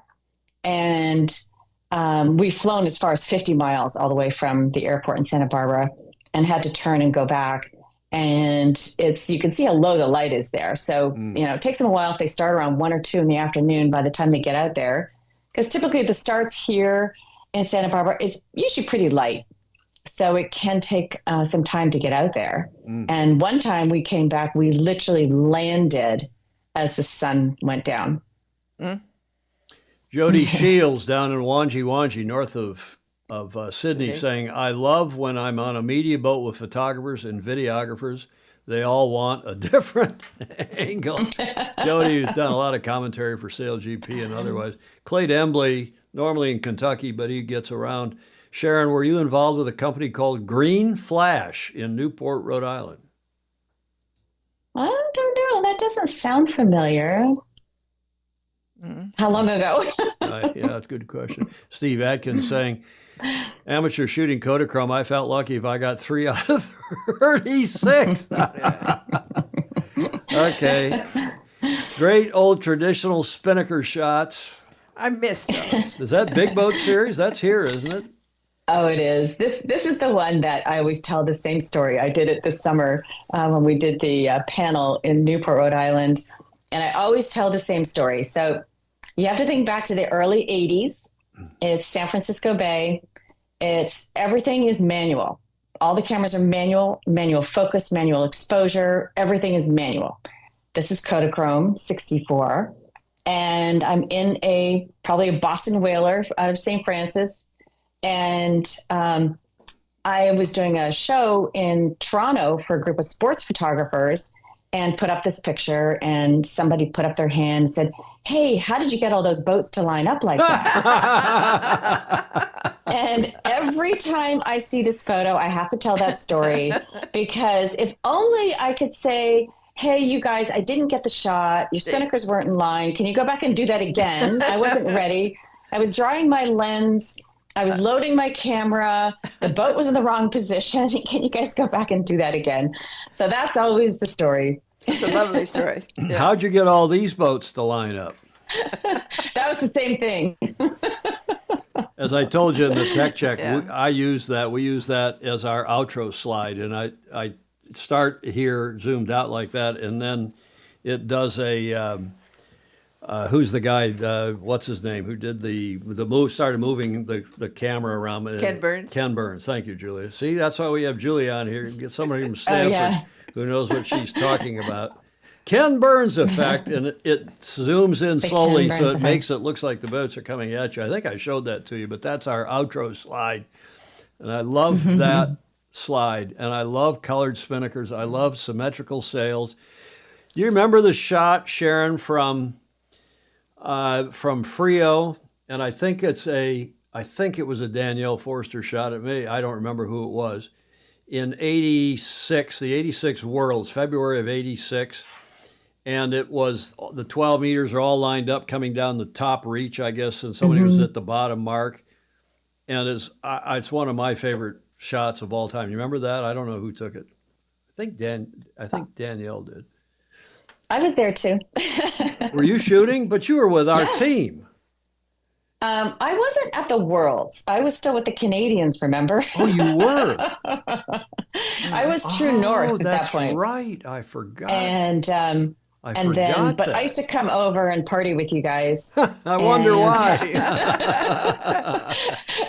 Because I was living in Connecticut at the time, so I hung out a lot up in Newport, and then that was True North times. Well, this is my, if not my favorite, it's my second favorite. I love this shot, and I appreciate you letting us use it for our outro slide. Crash and burns, thrills, chills, and spills. I always have to throw a few of these in. This is during one of the, over in the UK, during Admiral's Cup or one of those events.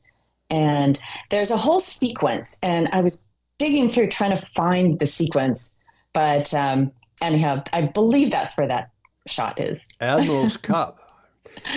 I think so, because it has a mum champagne on the bow sticker. So I think that's where it was. Good. Okay, this is definitely over in the Solent, and Danielle Forster was there that day too, along with Cause and everybody. This particular day, I think it was with Cause actually on her boat when we shot this. Harold Cudmore? That's Harold Cudmore. So this is the start of the channel race. Is that Harold? That's not Harold. Yep. No, that's Harold, the one you just pointed to. Yeah, that's Harold, right?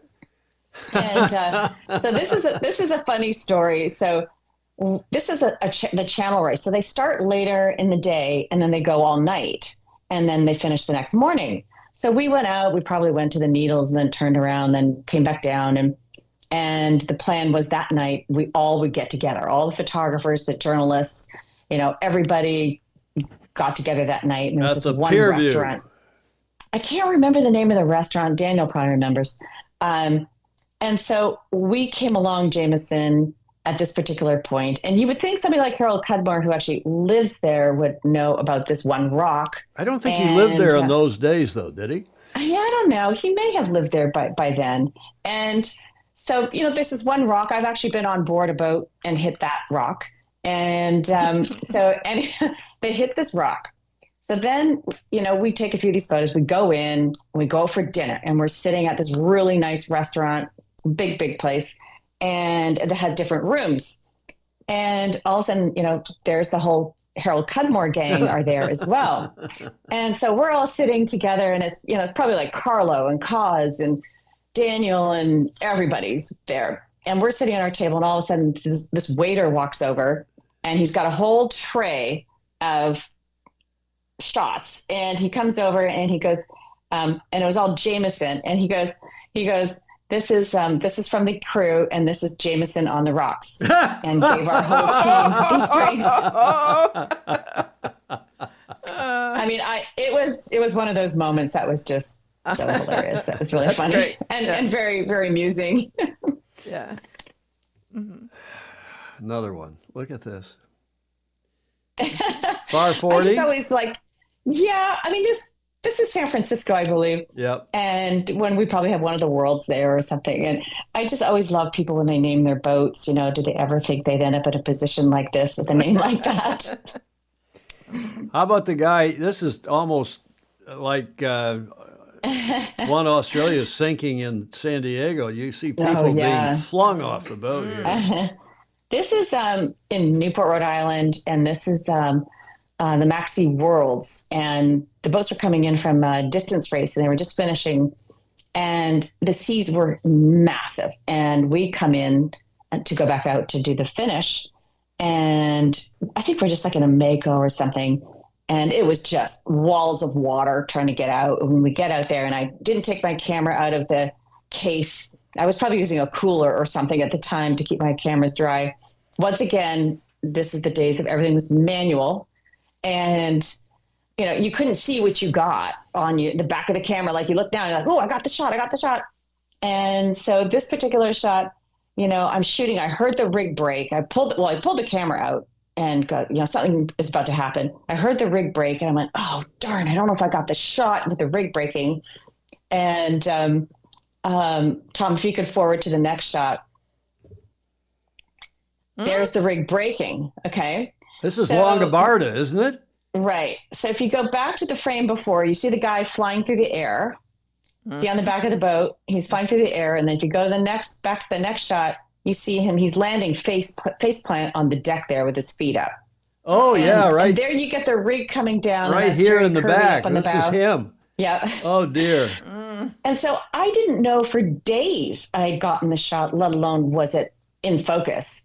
And then when the film came back from the lab, which I think from Newport probably went up to Boston or something, the film comes back from the lab, and I'm sitting there and I'm looking at my light table, and I'm looking at it through the loop, and I'm looking down at the slides, and I'm going, the first frame I go, oh God, I didn't get the rig in the initial snap.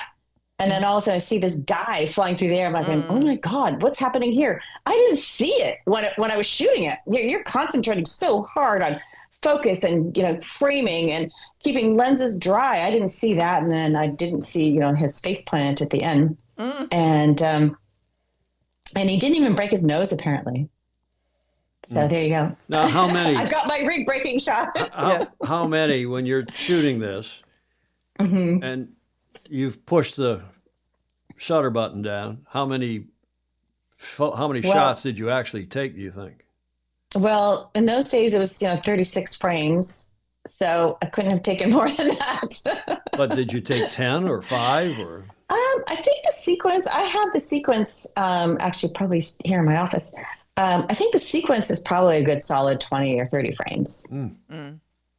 Magical, magical. Okay, getting the shot. Okay, so as you can tell, I've spent a lot of time in helicopters.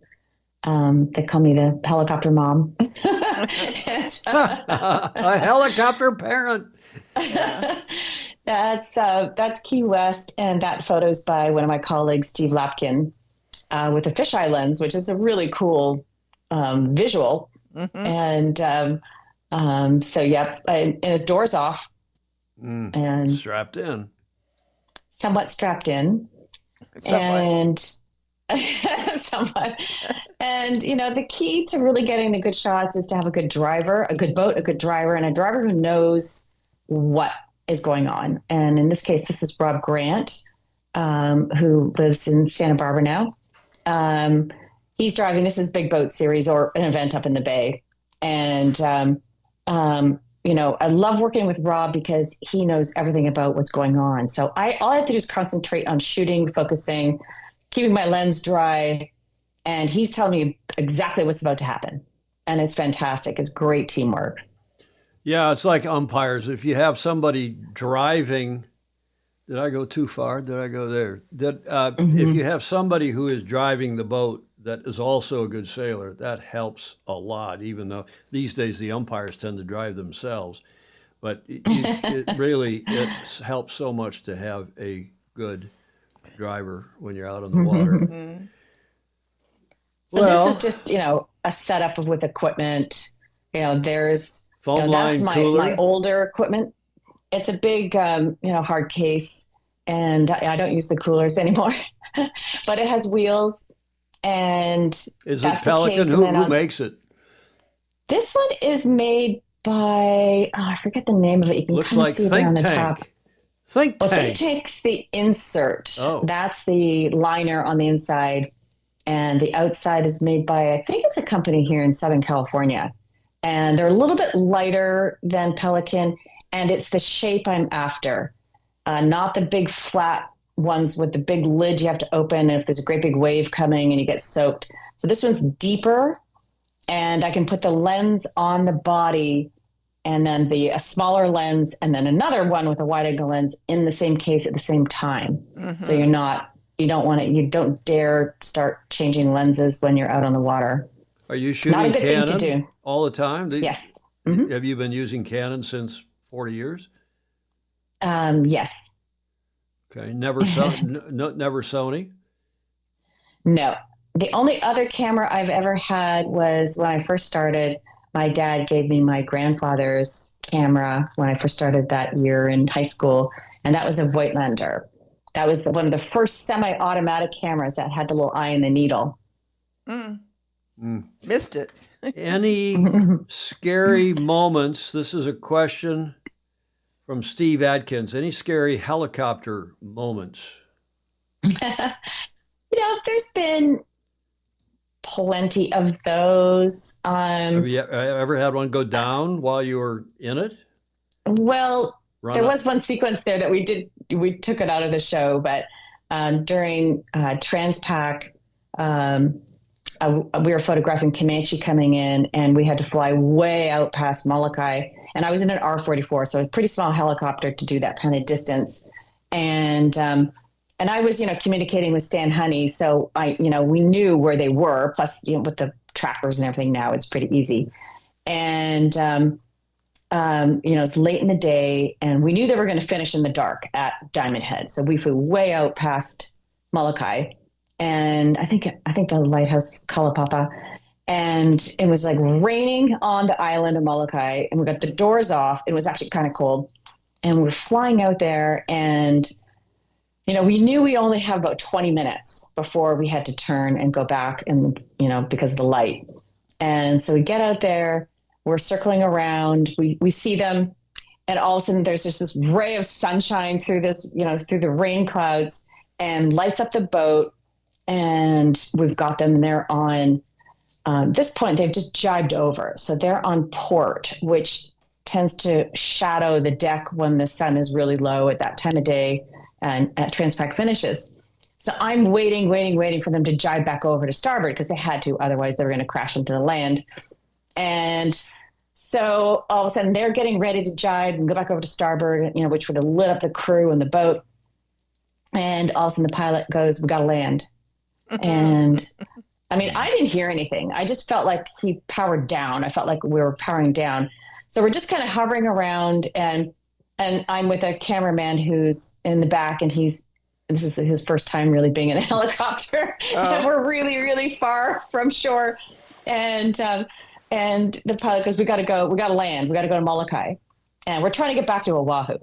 And he goes, we got to land. And I said, I'm not done yet. So I'm like, what do you mean we got to land? What? I'm not done yet. They're just about to jibe. We only have a few more minutes. And he goes, no, we really got to land. And so we make it over. We hobble over to Molokai, and it's the sun's going down, and he gets enough power to get up and over the bluff there. It's quite a steep bluff there up to just kind of the outskirts of the airport. And so we land, and he sends in a crew. Now it's dark, it's cold, and we're going to miss the finish, back on the mainland, but we've got a whole team of photographers that could cover for us. And so this helicopter, a little R-22, comes out with the service crew, and they start unscrewing, our helicopter. And we're sitting there going, well, how are we going to get home? All the last commuter planes have gone for the day, and we're sitting on the runway. My phone is dying. All I have is my camera equipment. I have no money, nothing on me but just my camera equipment, no straps on my cameras, because I rarely use straps when I'm in a helicopter. And I'm just carrying all this stuff going, okay, what are we going to do? So I was hoping I had Apple Pay set up on my phone, but then my phone is dying. And so then these guys come over and they start unscrewing, the helicopter. So there was no way we were going back in that. And then the owner of the helicopter company, he sends over a little commuter plane to pick us up. And then I took a picture of the plane coming to pick us up, and I sent it back to the shore team back in Oahu and said, oh, my Uber is here to pick us up. We'll be there, in time for the dock arrival. Because at this point, we weren't going to get there until they arrived at the dock in Oahu. Let's press on. It wasn't really scary, but well, it was close enough. Yeah. It sounds scary. Being in a helicopter is scary. I'll tell you a helicopter story sometimes of flying through the Alps at the Austrian Grand Prix from the hotel, with picking guests up and then having a race with another helicopter. Oh, yeah. With your guests in it down to the track. At the Eins Ring in Austria. Okay, let's carry on with some other slides, because there are some fabulous images here. This is where, I was talking about having a good boat driver. This is during the Melga's 24 Worlds in San Francisco. And, we're like, it looks like we're right in front of them as they're coming downwind. But it's just between having a good driver, so there's no wake. That's important. No wake in front of the picture. We're not blasting in front of them. We've gone way out, probably pulled ahead and sat and waited for the boat to come at us, and then just be in an exit position to be able to back out or get out of the way as they go by without interfering in the racing. And that, it takes a lot of coordination and a good driver, who knows exactly what the trajectory is going to be of that boat as they come at us. Speaking of helicopters. That's definitely Hawaii. Look at the color of the water. Yep, spent a lot of time out there in the blue yonder. During Transpac 1 year, I did 23 hours of flying cumulative. Oh, there we are. That's how far out we go. That's pretty far out there. That's Oahu, on approach to Oahu. So I'm off of Molokai somewhere, and that's also Mighty Merlot going towards Oahu. Some more helicopter. Everybody likes these helicopter shots. You run into the same pilots year after year? We try. I try. I mean, it's when you have a really good pilot that, doesn't get bored with what you're doing. I mean, the guys in Hawaii, it's tough. I mean, obviously they have more fun than when just running tours, but it's tough because you're doing the same maneuvers over and over and over again. And, there was one time I arrived at the heliport in Oahu at first light, and we would just fly out until we had to refuel, go back in, refuel, go back out, refuel, come back in, out all day until the sun was down. And it's pretty exhausting, and it's really tiring for the pilots because they're doing this maneuver. We have our names for our different maneuvers, but they're going, okay, are we doing the up and over? Are we doing and they get, it's tiring. Like your body gets all cramped up. Looks like you're pretty relaxed here on the ground. Well, that was a big helicopter. That was a luxury ride for me. That was when I took that shot of Wizard out over the Gulf Stream on the East Coast. And that was a freezing cold day. I just remember I was absolutely frozen. It took me hours to warm up that day. A couple questions. Rick Bannerow, your photo colleague, dear FOSI, dear friend, do you have a particular go-to lens for on-the-water shooting? Well, things have changed so much now. I'm using the mirrorless system. And right now I traveled Europe with two R5 camera bodies. That was it. A smaller case than the ones you've seen, and one long lens, which is the 1-500, and a medium telephoto and a wide angle. And that was it. And it was fantastic to travel with less equipment. I didn't have an underwater housing. Not that I'd probably be able to use such a thing during America's Cup anyway. And you need to be pretty close to use those. And it just made life a lot simpler. And it was really nice. It was very freeing. I could actually take the case on the plane and check it in, put it in the overhead. Nice. I take a studio broadcast gear and I never check it. It always goes on the plane with me. I put my clothes. I don't care if I lose my clothes. Okay, now talk about fabulous shots again. Okay, that's that day. That's the same. That's Wizard, only from the stern. And that helicopter, that great big one that you saw me sitting casually in the back of, that pilot was so good. So you see that little door on the right of me. So how he positioned it, because they were going to be on this sort of port reach all the way across. There's going to be no jibing, nothing. They were going all the way across to the Bahamas. We set up so that I could shoot out of the left. So the doors are off on the left. And that way we could go ahead and hold the helicopter with the boats coming at us. So that would be like the bow on. And, because you can't get the rotor into the wind. And then in this shot, I opened that little window and I have another telephoto lens. He could get right in there. I mean, the spray was coming off the back of the boat and into the helicopter. And he could tuck us in. And since we're from behind at this point, we're not bothering them whatsoever. And it's one boat at a time. I mean, they're all spread out. And we're zooming right in. And I was shooting through that little window. You could slide open the door. And using the other telephoto, which that looks like it's a 1-400. And it was amazing. And he was a great pilot. And we just did that with the fleet. It was a small fleet. Cool stuff. Yeah. What a great shot. Absolutely. I would just slide across the back of the helicopter. I wasn't buckled in or anything. Yeah, well, I hope you don't slide across and keep on sliding. That's a heli shot. Yeah. Oh my God. Well, sometimes it works out and sometimes it doesn't. That's out here in off the Channel Islands. And one of those days where, you hope the fog's going to lift, but it doesn't. So that's a trip above the fog. And I think that was a SoCal 300 year where we never could find the boats. And you and Danielle loves those shots. He gets amazing fog shots. Comanche. So Kenny Reed. You can tell Kenny Reed just by how he's standing at the wheel. You can see his right scrunch. So question to you, is this a helicopter shot or is this from a chase boat? No idea. If that's a helicopter shot, that's a hell of a helicopter shot.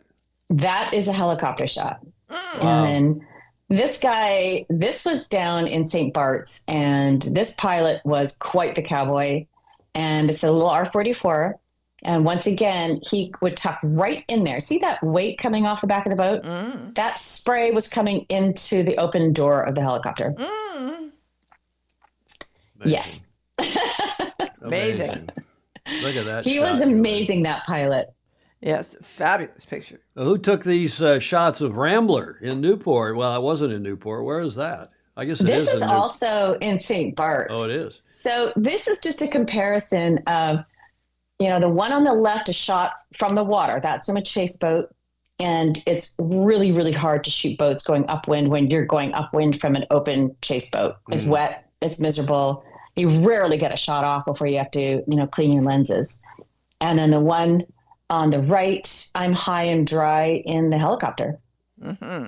Wow. Yes. Good point. I don't have to clean my lens there.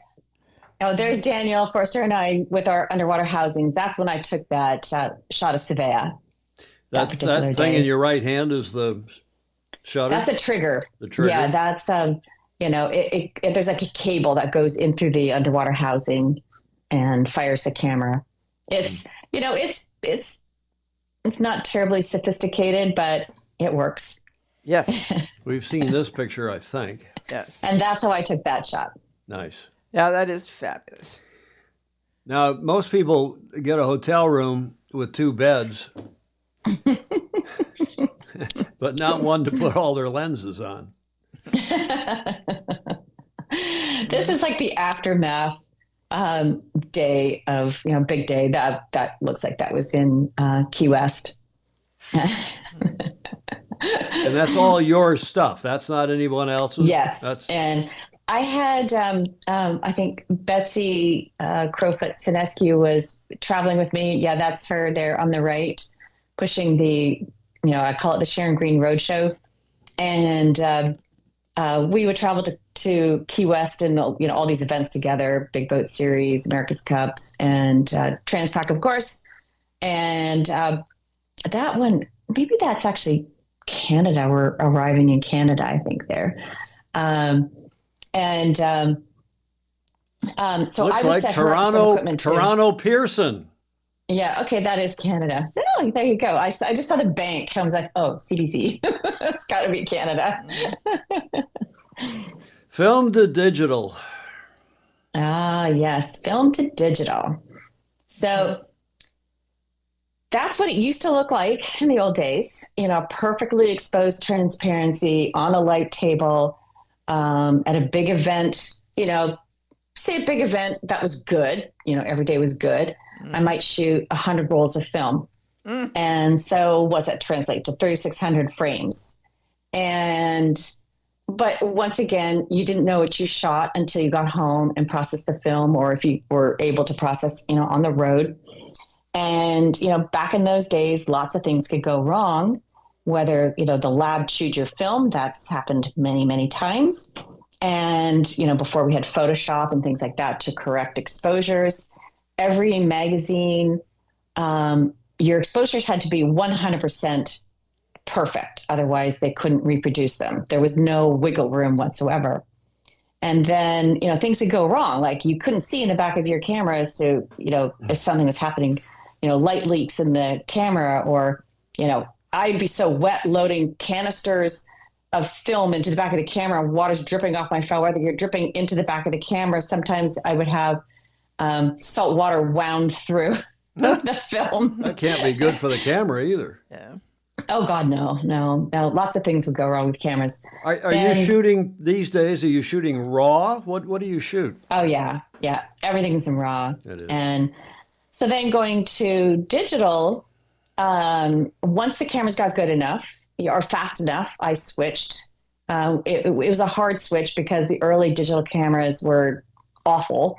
The resolution, yes, people could have it, faster than they could if I waited for that film to get processed and then scan the slides, but the resolution was terrible and the cameras would buffer. So you never really had 10 frames a second. You might get a couple frames and then it'll go, ooh, buffering right in the middle of a boat pounding through a wave or, a big T-bone or something. Yep. The camera go, oh, I'm buffering.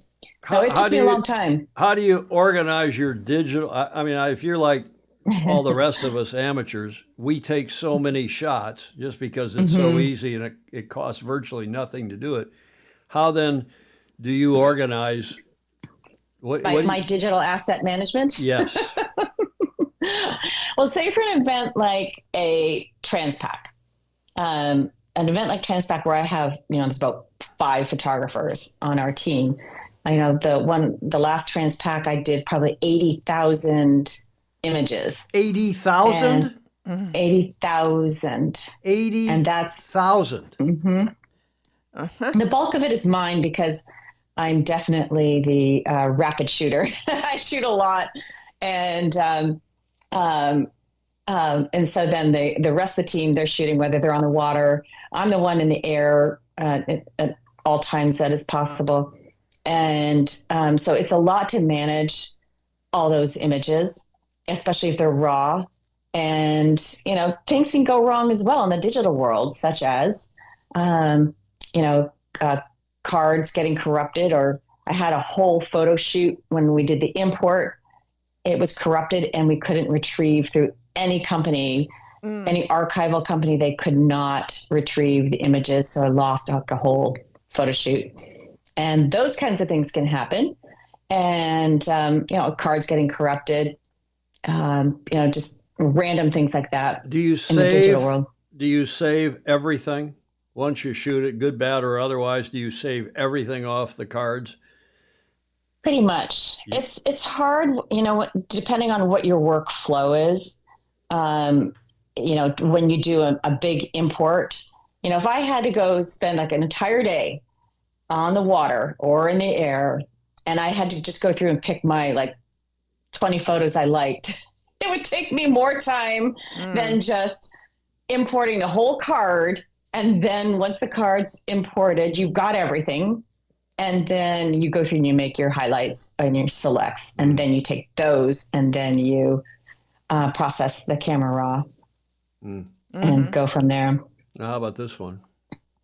So this is just showing, Lightroom. That's what I use is Lightroom for my import.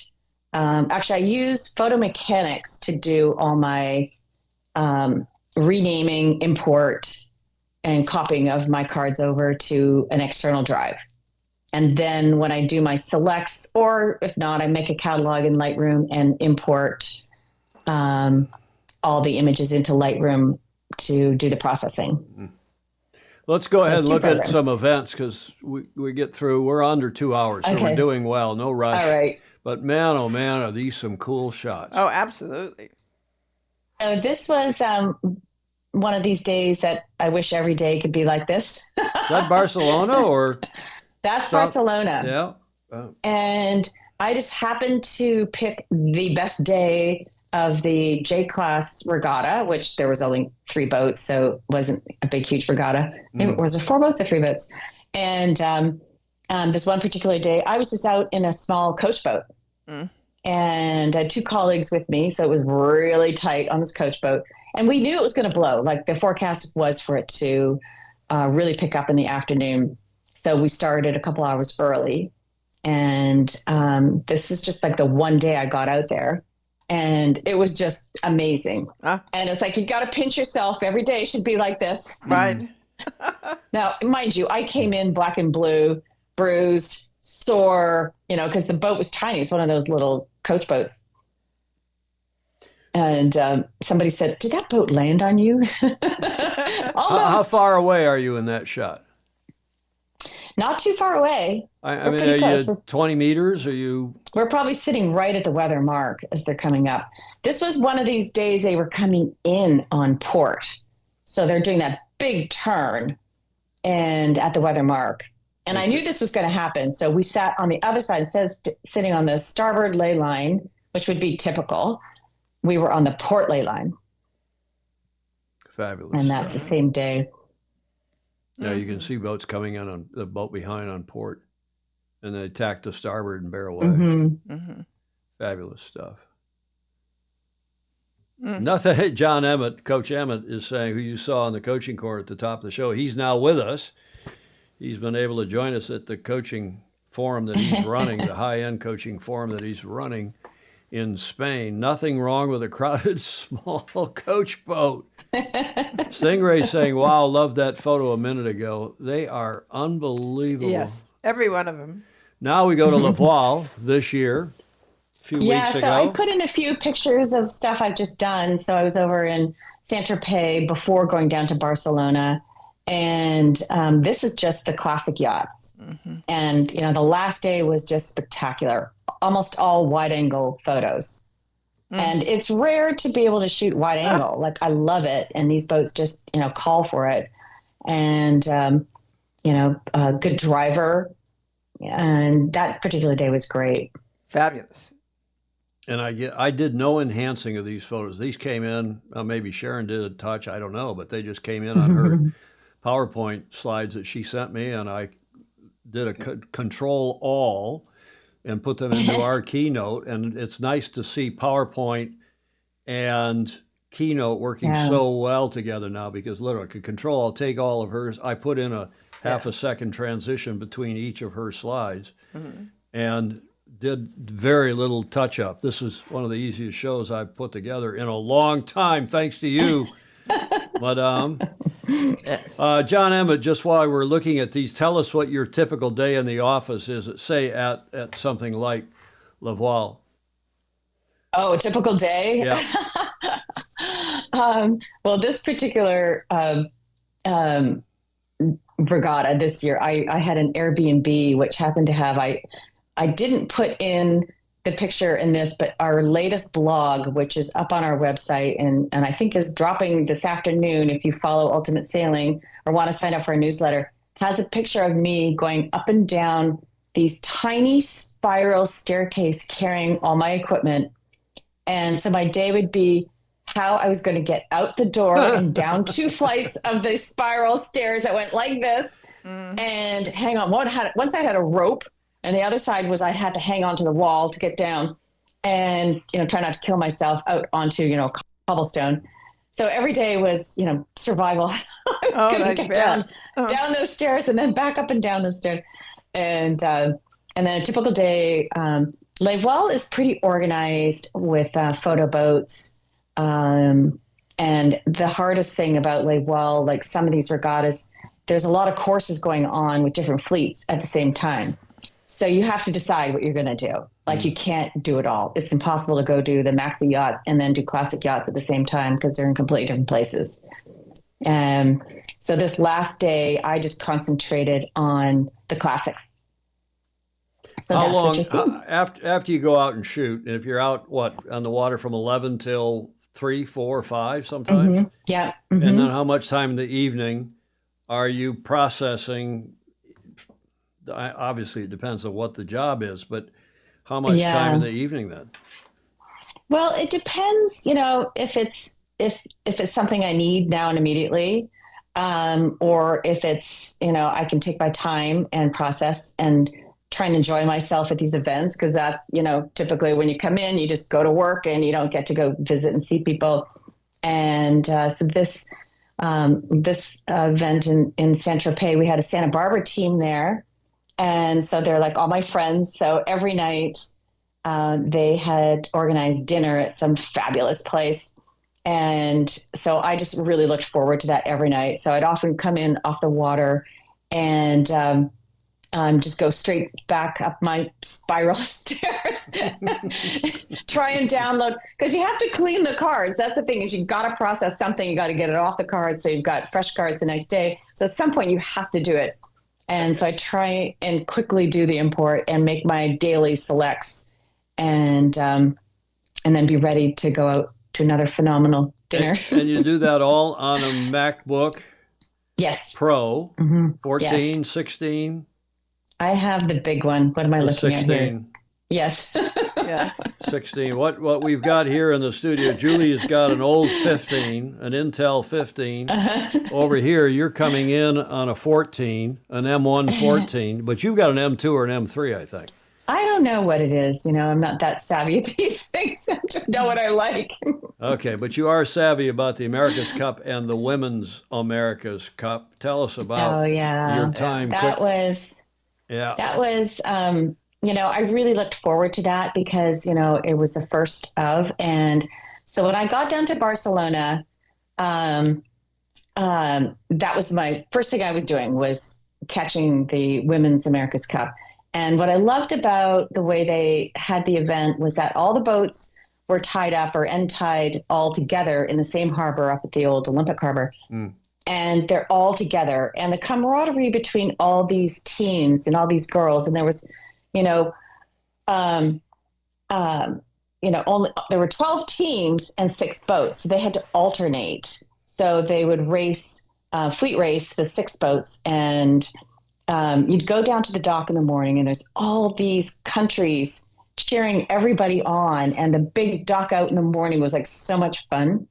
And, it was all accessible to family and supporters and friends and teammates. And it just was really exciting. There's a lot of great energy, and having the teams all together in the same place. And they, everybody's like hugging and cheering, and then we go out racing. And then, I was there for the first part of the elimination series. So then that first day, 3 boats were eliminated. And I was new on the scene. This is my very first day there. And so I went in, I had the photo boat drop me off at the dock, and where the teams came in. And I was just amazed at, as the teams came in, if they've been eliminated, all the other countries are cheering them on as they came in. And it was just wonderful. It was like so much emotion, and, it was just colorful too. It was really colorful. No, I think this was a popular event. We'll see if it happens again. I think it will. We'll see if they put a woman on each of the senior teams rather than having a separate Women's America's Cups, or maybe both. We'll see. There's plenty of talk. Now, this must be one of your photos of the year. Is that in the calendar? Well, I think it's too late to go in the calendar. Will that go in next year's calendar? Yeah, it was too late for the calendar. Yeah. That was the last day of the final elimination series. Who's that? Hannah Mills. It looks like the Brits when they had their last day. That's Hannah Mills, Athena Pathway. Yeah. They had that was quite a day. Nice, amazing stuff. Yeah, we did 31 watch parties. We did from the start of the preliminary regatta to and through the LVC and the women, the youth, and then the women's, and then of course the match. We did a lot of early morning, getting up at 3:30 to go live at 5, but it was worth it. It was worth every minute of it. Some of the weather was not so good, as you well know. Oh yeah. But I was on the jury in '92 in Barcelona for the Olympics and was umpiring, and we knew then, and everybody knew it was going to be a dodgy venue, as the Med is in the late summer and fall. Always. Yeah. Nice shots. Winds of Change, the first ever Women's America's Cup. The ITALs that was pretty amazing when they did the trophy presentation down in the harbor. It was just incredible. It was village. So cool. Yeah. Yeah, the Italians were pretty darn good. They spent a lot of time on the boats. That trophy's the best of the new trophies that are out too, I think. Nice stuff. Then we get in. There's Danielle again. Yes. This is just a few of our behind-the-scenes antics at the America's Cup, and between media boats and the media center, and that's Ian Roman, who accidentally one day inflated his life jacket. We heard this big push. Who is that? That's Gilles Martin Roget. Oh, it is Gilles? It's is, hard yeah. to recognize him. He looks like the Silvathins man.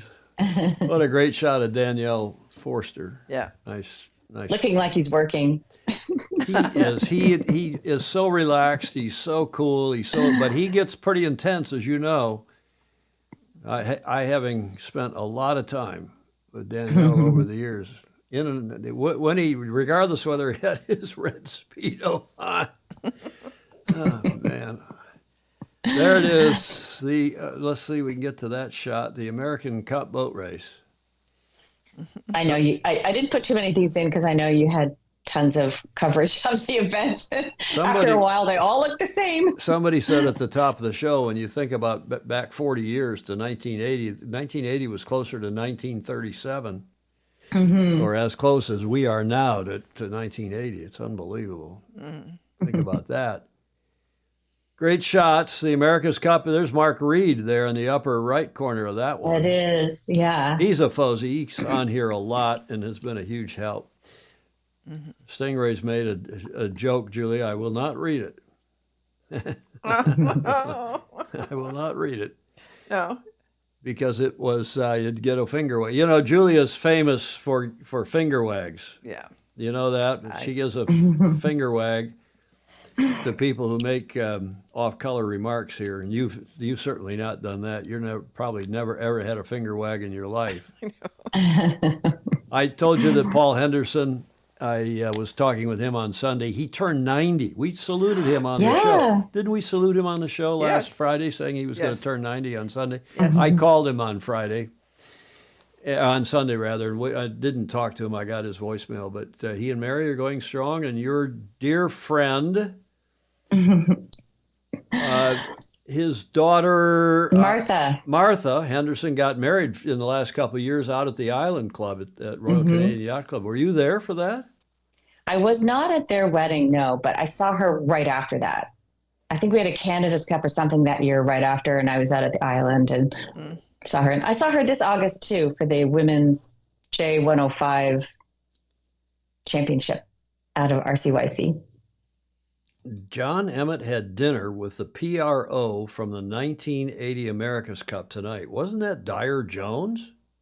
Oh. Who was the PRO, John Emmett? Put that in the comments if you would, please. Okay. You talked about what a great scene this was. There are the women, the British women on the beach, and the village. The village, yeah. It was incredible. So I spent a day on shore. I think this was like the second day of the actual America's Cup, and walked around the village and all the viewing areas. And it was just amazing to me the way they had this all set up. And, between the Kiwis and the Brits, it was a lot of fun. Yeah. Blake Middleton's asking a serious question. Another frustration for you, Sharon, with the new America's Cup must be the fact that the sailors are mostly hidden, what Graham Sweeney calls the whack-a-mole cup.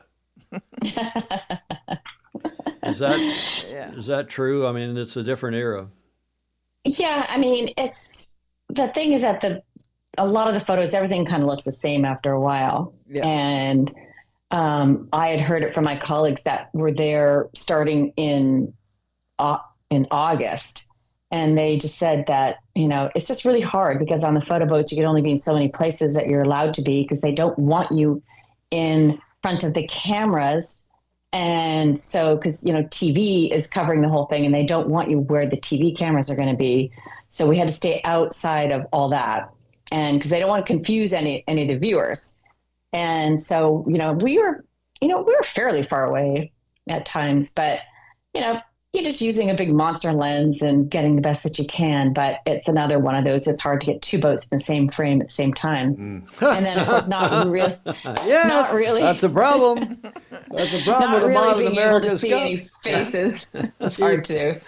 Oh, dear. Let's look at how to join your crew. Keep up with Ultimate Sailing and receive a free screensaver monthly when you subscribe to our newsletter at ultimatesailing.com. And the holiday season. We're dropping a new newsletter today, which will have a screensaver. So go to ultimatesailing.com and sign up and you'll probably get the newsletter or the screensaver or access to the screensaver. And also, it's holiday season, so time to shop.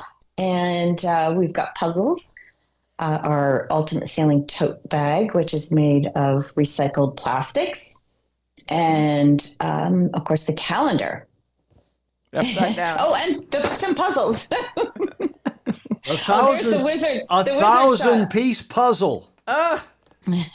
Julia, we could start that. You could do that if you come down for Christmas. Yeah. On Christmas Day, and we see how far we get. We have to put this 3 inches.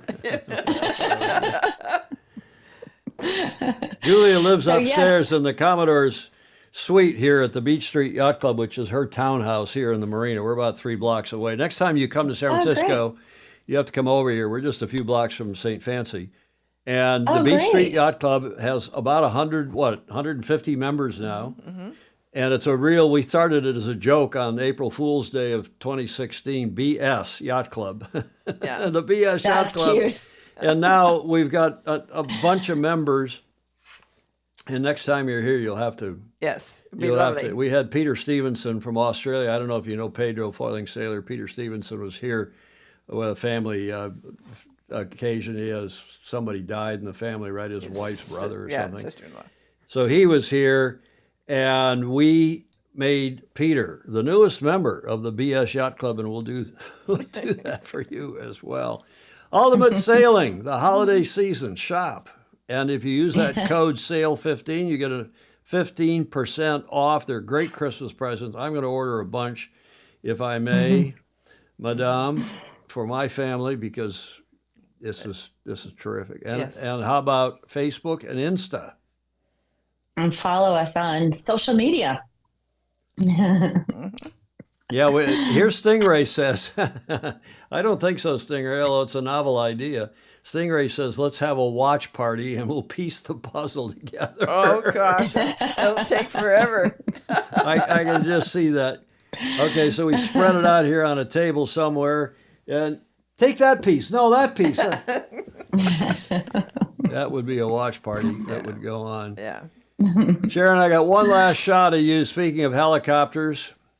And again, in your favorite, I guess that's your favorite regatta. You probably wouldn't say that, but I sense that the Molokai Channel in Hawaii is one of your favorites. Gotta be good. Yes. Mm-hmm. It's challenging, and we've got another one coming up in 2025. If you can believe it, I'm already working on it. I've already started doing logistics and booking helicopters, accommodations, all that. I've already started on all that. I believe it. I believe it too. Yeah. And we'll look forward to another calendar about a year from now. When do you put the calendar out? In August, September?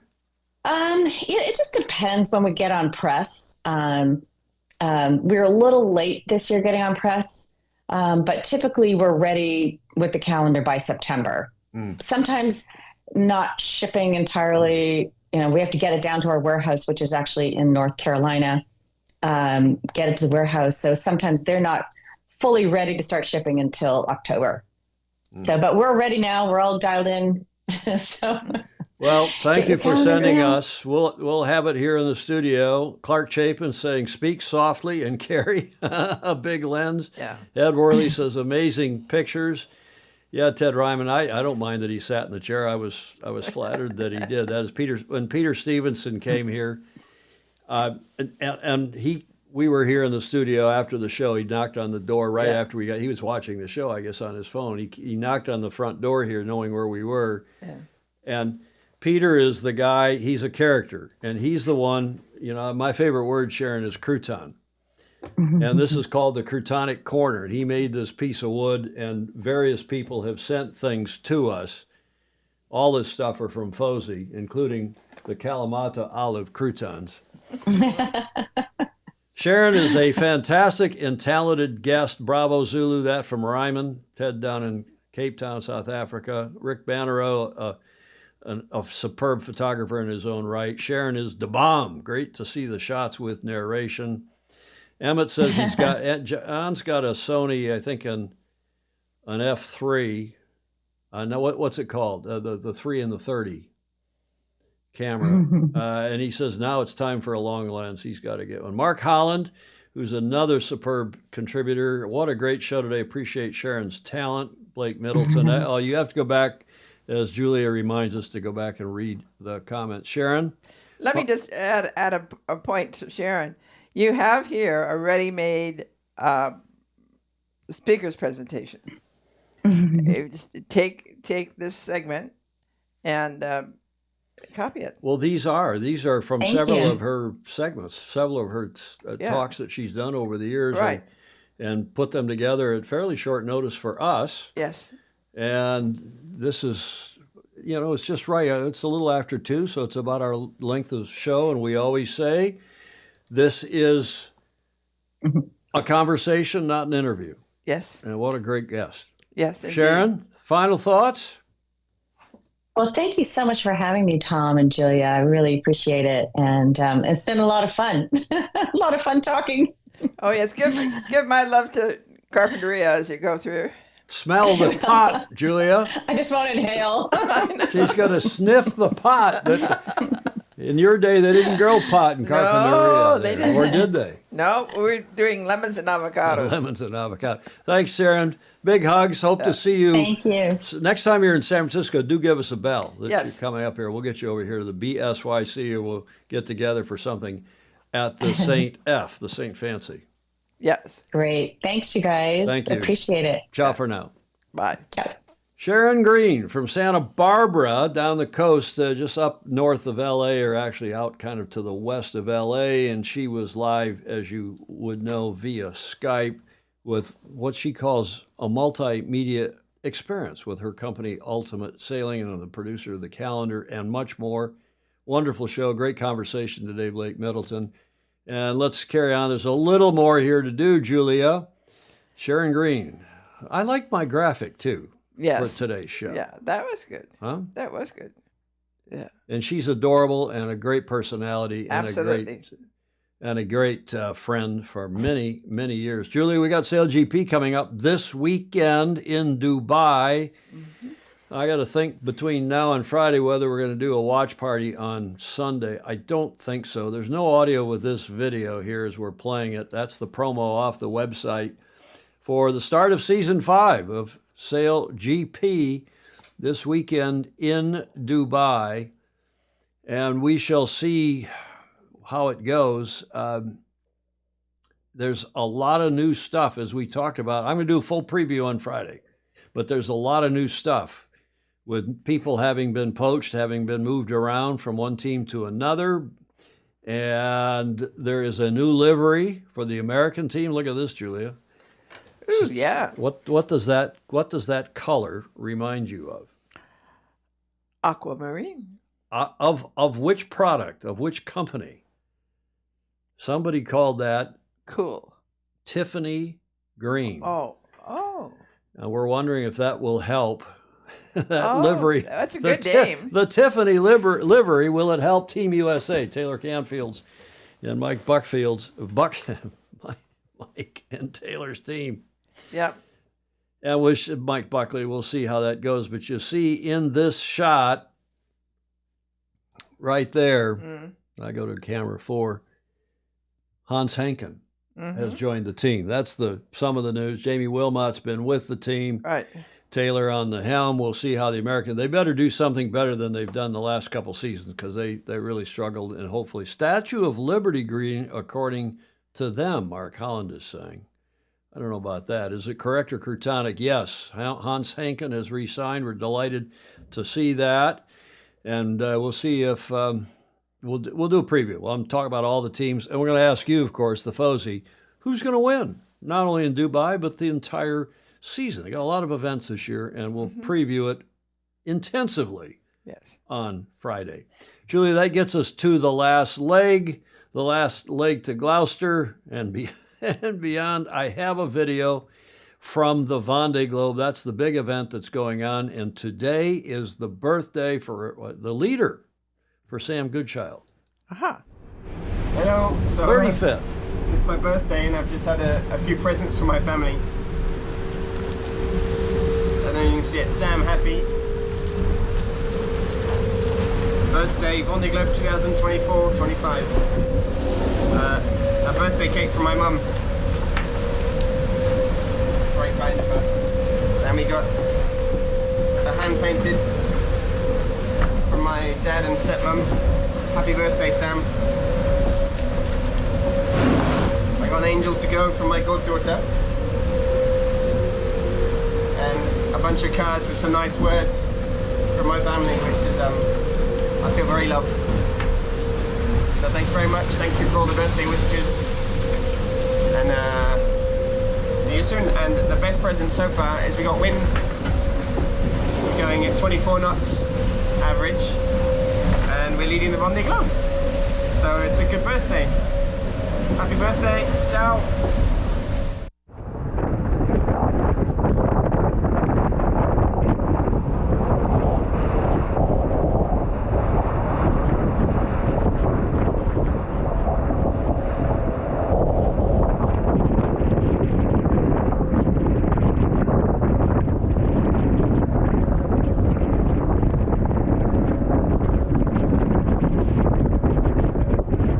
He's ripping along and in the lead. And if we go back and look at the tracker, I don't know if it's been updated. I think it's been updated while we were on the air. It has been. 2 o'clock our time, which is 2200 their time, 10 o'clock. And you can see he is still in the lead by 23.9 nautical miles. Is that right? Yeah. No, 43.5 nautical miles. So Okay, there's right, second right. place, Sebastian Simon, and Sam is still in the lead by 40 plus miles, and that is the Vendée report, and really more than that, a little happy birthday to him, which gets us, Julia, Yes. to the D block. D block and your favorite character. Oh, yes. Whiskey Tango Foxtrot, and we've got 5 today. One from Jonathan Frank, making fun of me again. Harps? Heavens no, we switched to banjos years ago. Thanks, Jonathan. That's very clever. Yes. Between you and Vice Commodore Harrington, you will keep me on my best behavior. Now we got some yachting, some sailing ones when you want a bow thruster, but you're on a budget. That's pretty good. That's from Yes. Peter Taylor. Clean. Yeah. You would expect that from Peter. Yes. Okay, good. last night you washed the dishes. Today you're folding laundry. Just how big of a boat did you buy? Another clean one. That from Ed Worley down in SoCal. Thanks, Ed, for that. Now, Julia, they get a little racier here. This from Ryman. I sail because for golf, soccer, and tennis, you only need one ball. Does that require one shake of the finger, or Well, is it okay? Yeah. And finally, I showed this to Sharon in the tech check, and Yeah. she approved it. She said, oh, you can run this, no problem. Finally, we have a video, and the title of this video is The Person with the Juicy Melons. I'm not kidding. You see Yes. that? And it's a video. And behind the yellow light, please. The train will be approaching soon. So the customer with the juicy melon, please stand away from the yellow light. And the customer with the juicy melon, please stand away from the yellow light, sir. Thank you very much. That is funny. That is a sight gag. My favorite kind of jokes. Yeah. And guess who sent that? Mr. Dr. Andrew McIrvin sent did that. he? He did. The terrific. person with the juicy melons. That's lovely. That gets us to the finish line. Thank you all for joining us today. And yeah, as we always say, Julia, Yes. Be sure to like, follow, and share. There's lots in this show that would be interesting to almost everybody you know. wasn't she great? She was. No surprise. I mean, I'm not at all surprised having known her all this time, and she's just a bundle of energy and joy. Comments are welcome, even in replay, as you all know, and we thank you all very much, those of you who support us via patreon.com/join/Sailing Illustrated, and we appreciate all of you Jamie Hutchison said, yeah, that was funny. John Hammett, the melons. Yes. Mr. Doctor. And by the way, he sent us a hot tip. Apparently, the Royal London Yacht Club. Yes, Royal London Yacht Royal Club. London Yacht Club, of which he's not a member, but the Royal Thames Yacht Club and Yeah. the Royal London have hooked up on Cowes. So the Royal Thames, which is landlocked on Knightsbridge Street, Right. in Knightsbridge, Yeah. has now an on-the-water station, courtesy of the Royal London. They've merged their on-the-water operations in Cowes in the Isle of Wight. Oh, lovely. Which is, I think, pretty cool stuff. And Yes. that hopefully we'll have some more on that. And that, again, courtesy of Mr. Dr. Andrew McIrvin. Thank you to all of you for supporting us. Thank you also to those who gave us images, audio, and video. And I'm going to play on Friday's show the trailer that Sharon had, and it's not that long, 2.5 minutes, but I had so much content in this show. We'll play it again for a project she's involved with. Thanks to all of you again, including and especially Sharon, for a wonderful presentation and her company, Ultimate Sailing. Go get one of her calendars or a bunch of them as presents for your relatives. Julie, a final thought? No, the whole day is another look at how great and varied our sport is. What a wonderful sport. Our beloved sport. Our beloved Our sport. beloved sport indeed. Hope you all have a great rest of your week, wherever in the world you are. Thanks for watching. And if you can, go sailing. Sail fast, sail safe, and have fun. Ciao for now. Clark says, did you note Ted Turner's birthday? I did not note it. I did not note it. So happy birthday, Ted Turner. It's also the day that the Gettysburg Address was given back in 60-something? 4? Mm-hmm. Lots of things. Yeah. Go sailing. See you Friday.